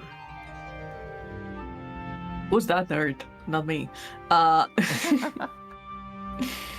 I will help you all know, audience and the rest of you. I mean, you know, because I took a screenshot, that the only thing that I have written down in this section is I'm gay now. Next question. Now, elaborating on that. I started off as a cis woman, and now I am a non-binary trans mask person. And that has reflected throughout the journey. I don't know how to speak anymore. I'm hungry. And that has reflected in how I approach characters. And the fun thing is that even though I was not aware of this by the time that I played Leila, my first character. I was still queer. I fairly recently learned that I was asexual, so Leila was also asexual to explore that a little bit. And then the characters thereafter helped me to through the journey of queerness, so to say, to the point where you see here Clover Blossom, who is an absolute vomit of colors and flamboyance here. But one thing that I have grown as a player as well is it has been very much similar to what Ruby has gone through. I used to be a very, very, very, very, very impulsive person, and if I saw a chance, I would take it. If I could join as many games as I could, that would mean that I would get to play more and all of that, which we all know that is not correct. schedules are. After all, the final bosses of every single ttrpg game ever. But throughout these experiences, and the good and the bad, I have grown as a person, and I am still impulsive, but not as impulsive as I used to be. And now, with all the bad experiences that I have gone through, both as a player and as a DM, I have learned to curate who I play with and narrow down the people that give me the best vibes. I have grown more careful around people in that sense. And the good thing is that in the past few years, which is shortly after I started streaming, which is when I met even more people, and then I met Ruby, and through Ruby I also met a bunch of other goblins. I also met Mali, and I met Rainer, etc., etc., and here we are. It's the domino effect of the goblin-to-goblin communication and network and everything, because every goblin knows every goblin for some reason, and this is not a stereotype, this is actually true, apparently.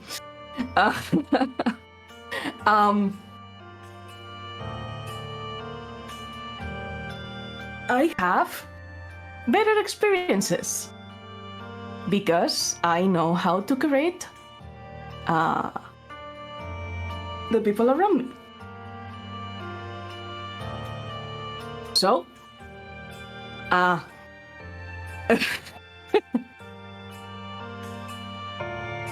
was I going to say? I just like it flew over my head.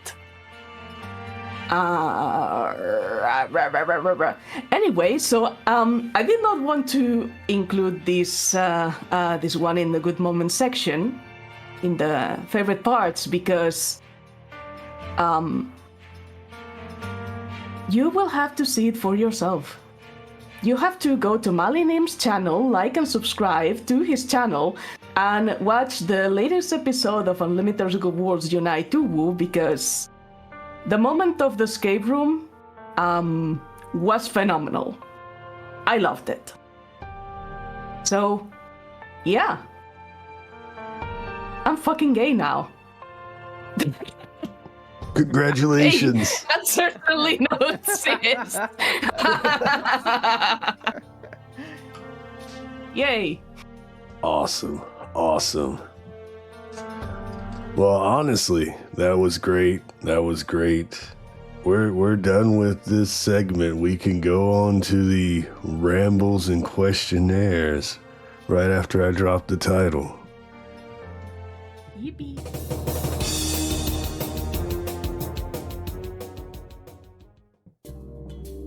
And we're back. No, we are not.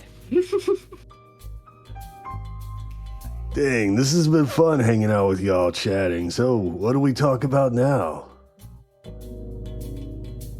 I don't know. I mean, there was a question from Digitan.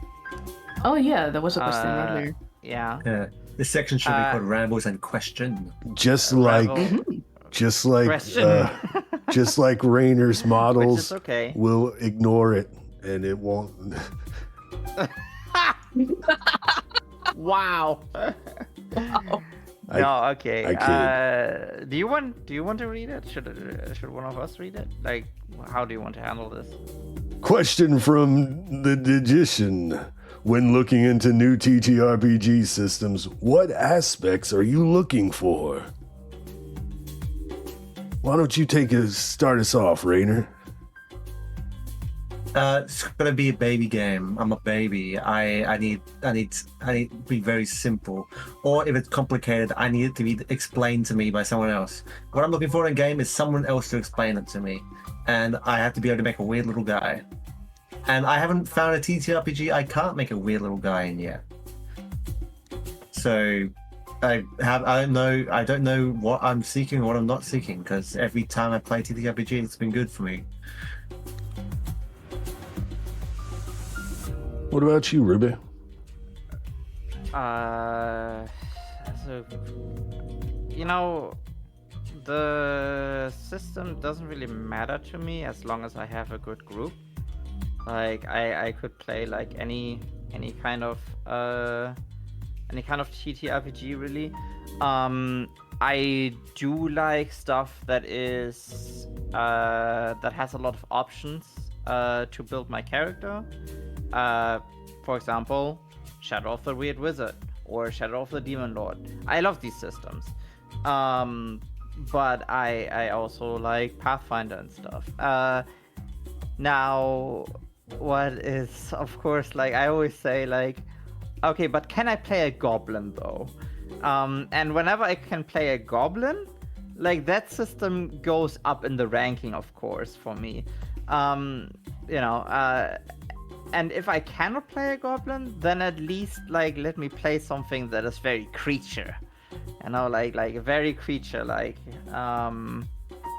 So I kind of look out for that kind of stuff. And yeah, actually what Rainer said, like with like it has to be like either it has to be like easy to learn, or I need someone who knows the system and like can help me build a character, and also kind of just, you know, I say what I want to do and they tell me, okay, so you roll for this, you know, like I want to play the system. I'm a learning by doing kind of player usually, except except when it comes to like easy games like Weird Wizard. Agreed. What about you, Obi? What are you looking for in a TTRPG? If a TTRPG gives me options to whenever I look into a TTRPG, I always look into the kind of ancestry that I can play first, because whenever I play TTRPGs, I always like to make characters that are that give me the chance to be self-indulgent. And whenever I see that a system has a variety of that's really cool. Or if the system also gives me options to be a weird little guy as well. I also like role-playing games that have I mean, this also depends on like the group and your GM and whatnot, but also I also look for systems that really showcase role playing as something that can be sort of central. And I mean, D&D 5e is not very role play central in that sense, but it can be. I have played so much 5e to know that is possible with the right group. But what I mainly look for is that I do not really mind when a system is crunchy, so long as I get to play, because myself, I am a visual learner. I need to learn from experience, and I need to be able to see the things that I am playing. And given that I have dipped my toes in a lot of systems, and some more crunchy, some less crunchy, crunchy levels of Pathfinder, Starfinder, to the simplest of them, which would be Dragon Age RPG and Masks. I always that's essentially what I do. If I can be self-indulgent, and the GM lets me be self-indulgent, then that's wonderful for me. Even if I can only play like a human or human adjacent, just like is the staple in Vampire the Masquerade, for example. So yeah, that's essentially it. Nice. For me, I mean, I started with Pathfinder First Edition, so that's as heavy as crunch I want to get. Once I moved to 5e, that's what I realized. That's about the baseline crunch I'm happy with. Weird Wizard's a little more crunchy, and I think that's about my ceiling for crunch. Weird Wizard, but I love a good system with good character options, of course. To be able to play a goblin is awesome as well. But yeah, I love narrative systems as well as a player. Like, I didn't think I did Masks justice as a GM, but when I played as a player, as Battle Beetle, I freaking loved it. And yeah, as long as I have a good group, though, that's the main thing. As long as I have a good party members to hang out with, that's all that matters. I just want to play games with friends. Hell yeah. And for the record, I had a lot of fun with Masks, and I really recommend that you watch the podcast in Malinin search and like and subscribe. Leave a comment. Hit that notification bell. Oh, Oh. also, what I want to add to this all is I feel like TTRPG systems are a lot like languages. The more systems you learn, the quicker you learn new systems, because a lot of times these systems build off of each other. Biggest example right now for us, Shadow of the Demon Lord came first, and then we had Shadow of the Weird Wizard, which is basically like, for me, it's like a better version of Shadow of the Demon Lord, actually. Or like a different version, different flavor, because like it's way more heroic, but like it uses the same kind of D20 boons and banes system that the predecessor did. So yeah, like the more you learn, the more you can learn quicker, actually. That is really true. Yeah. As someone who has doubled into these many systems, it really becomes easier, because like when Malice said, I don't remember when, or if it was like in a conversation or talking about Shadow the Weird Wizard publicly, I don't remember. He said that the system was a little bit more crunchy, and so far as a player, I haven't found it that crunchy. Probably because of my previous experience with other crunchier ones. Yeah, that's a good point. Nice. Any more rambles? Anything y'all thought about? Anything you want to mention from other people's chats? There was just a thought. I didn't know how to fit it in, but like you're talking about these crunchy systems. I played the smoothest buttery system, which basically had no rules except theater of the mind, and whenever you do something hard, pull from the Jenga tower or die. And that was a fun game to play.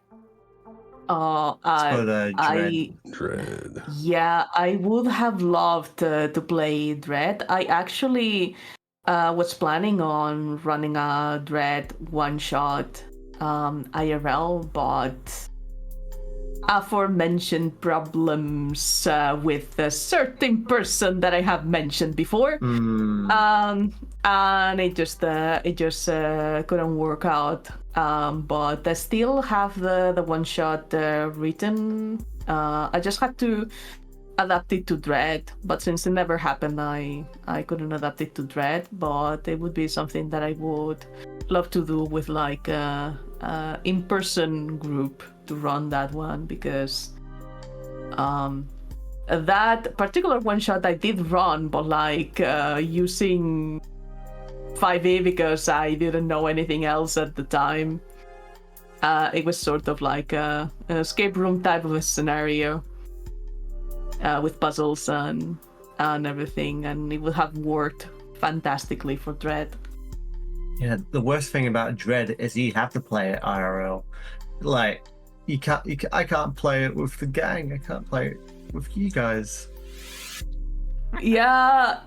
I mean, there's also the tabletop game that's on Steam that I think that has Jenga among them, I don't but think like the physics would work as well as it would in real life. exactly, yeah. And I also am a big champion of Dread. I mean, not Dread, Jenga. So because I have the pulse of a neurosurgeon, so I don't think I would ever die in Dread. Yeah, because of that. When we did our Dread game, like only one person died because they just arrived, but like we went the whole like rest of it like 3 hours. Like we're expecting our character. You go into Dread expecting your character to die, and our characters all survive to the end. So we're just that good at Jenga. Nice. There is actually a Dread light play on Geek and Sundry that is pretty cool. If anyone wants to take a taste in the system. I think Simple said Smosh has one too. Yeah, Simple showed me Ooh. the system because she was watching like Smosh play, and she's like, "Oh, check out this system," and it's like, "Oh, damn!" And I showed it to my group, and they're like, "Oh, damn, let's play it." Yep. Nice. Oh. So, What you got, Ruby? Oh no, I was like, I guess we talked a lot today. Like, Yeah, it's probably this was really cool. it was. Mally, can you tell us what awaits us on the next podcast? On the next podcast. Real quick, I want to tell a story I forgot about one of my favorite moments because I was worried about my campaigns. I didn't think about one-shots and stuff. At one time, I got to play at a con under Robert J. Schwab, the creator of Shadow the Demon Lord. He was at the con, and I got to play a one-shot. That's so cool. And what happened to your character? Oh, yeah. So first thing, we go out into the woods. We run across a minotaur with a great axe with a corpse of an infant dangling from a chain. That's how he described it. And then we tried to run, and then I got mowed down, killed in a single swing. Yippee! Yippee! And he was like, "Oh, Smash! we'll just rule it that you were knocked out. I didn't want you to come here for a con and just sit through the whole game or leave after, a few minutes." So Smashed by a minotaur, but not the way that you would like. that was fun. And he was definitely descriptive. We all died to a cock demon at the end. So That's really Like cool. a cock demon or a cock demon? a demon made of a bunch of cocks. Like cocks or cocks? Cocks. Like the penis. Like the penis? Or like the penis? Like the penis. But that was a fun situation. I pulled out my books for him to sign, and he's like, "Validation." Yay! Yeah. No, actually, that's super cool. Hell yeah. But good point, Ruby. Sorry for that ramble. I know I should have. No, this was great. No. It is a rambling section. Join Exactly. us next month. Someday we'll figure it out for our next episode 2 of Discussion in Dungeon, where we take another journey, but this time behind the DM screen, and talk about our dungeon mastering journey. Yay! Yeah! Sorry for the awkward silence there. There had to be an awkward silence for Yes. the references. Yes. It's so Mel can add the clapping in the background in post. Oh, right. Right, because that's But totally gonna happen. I mean, I wouldn't have too much to say about this because like I only DM'd one campaign, one shot, and right now another campaign, so yeah. But we will see. We will see. We have enough time to prepare. Yeah. Oh yeah. Don't worry, I'll ramble for everyone. I've got over 10 years experience, Ruby. I too also happen to have around 10 years of experience. I think I should leave. Gasp. No, you're trapped here with us No. in the discussion in dungeon. So, let's do some outros and say some goodbyes, and I'm going to make y'all search for me a raid target while we do so. Rainer, start us off with the goodbyes. Goodbye. Oh, that's it?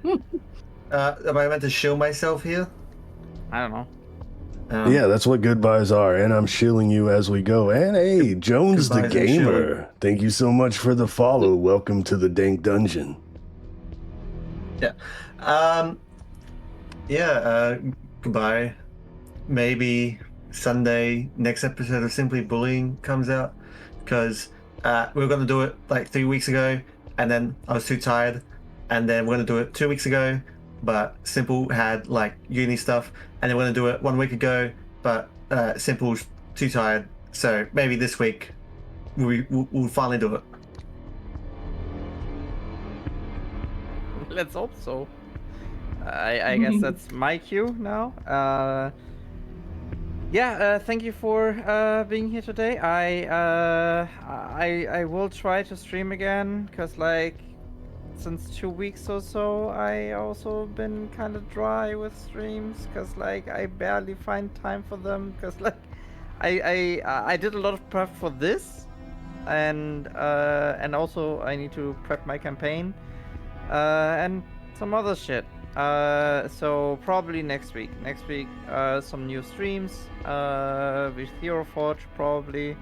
Hero Forge has released this amazing new photo booth, so I will try to show that off, even though it runs poorly. So yeah. Anyway, this was really fun. I had a great time. Listening to you all. Yeah. What about you, Eldritch Oblivion? Who's that nerd? Goodbye. No. Thank you so much for having me, and thank you everybody for watching. Like and subscribe, enjoy, post a comment, subscribe to Malinim. But yeah, I'm going to be busy tomorrow and the weekend, but hopefully I will be back next week to do more streams, perhaps continue the game that I started playing and stuff. And yeah, I had a lot of fun doing this. I'm looking forward to the next episode, and I also had a lot of fun making the little scrungles for everybody. They look so cute together, and yeah, I love y'all. Wonderful, wonderful companions. The show looks amazing thanks to you.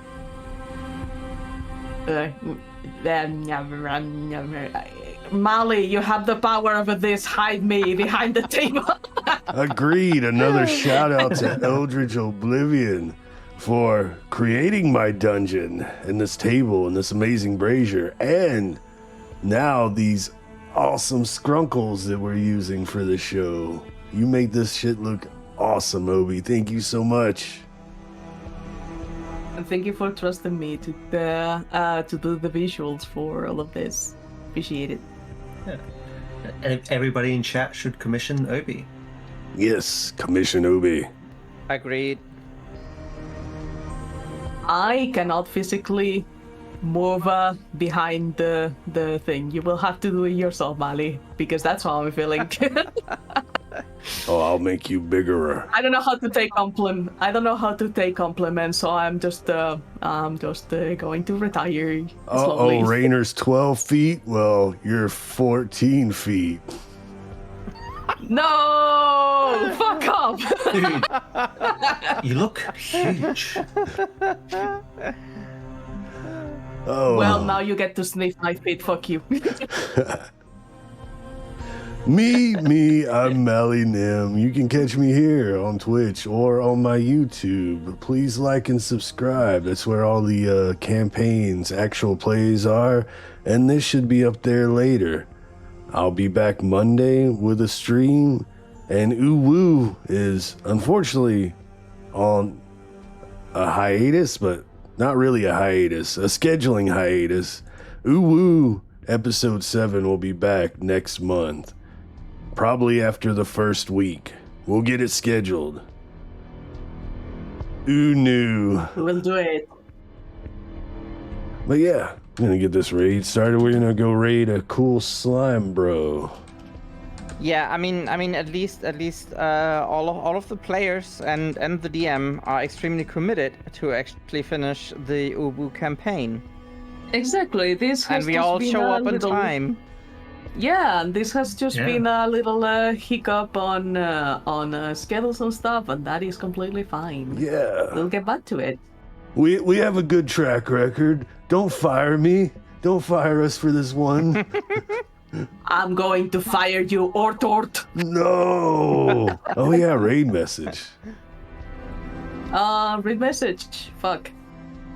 That's not a good race message. No. Raid from dungeon. Dungeon raid. Raid from dungeon. I don't know. Raid in dungeon. Raid and dungeon. Dungeon slimes. Raid and dungeon. Dungeon. All right. Raid in dungeon. If you have emotes, use emotes, mine or your own or your favorites, you know?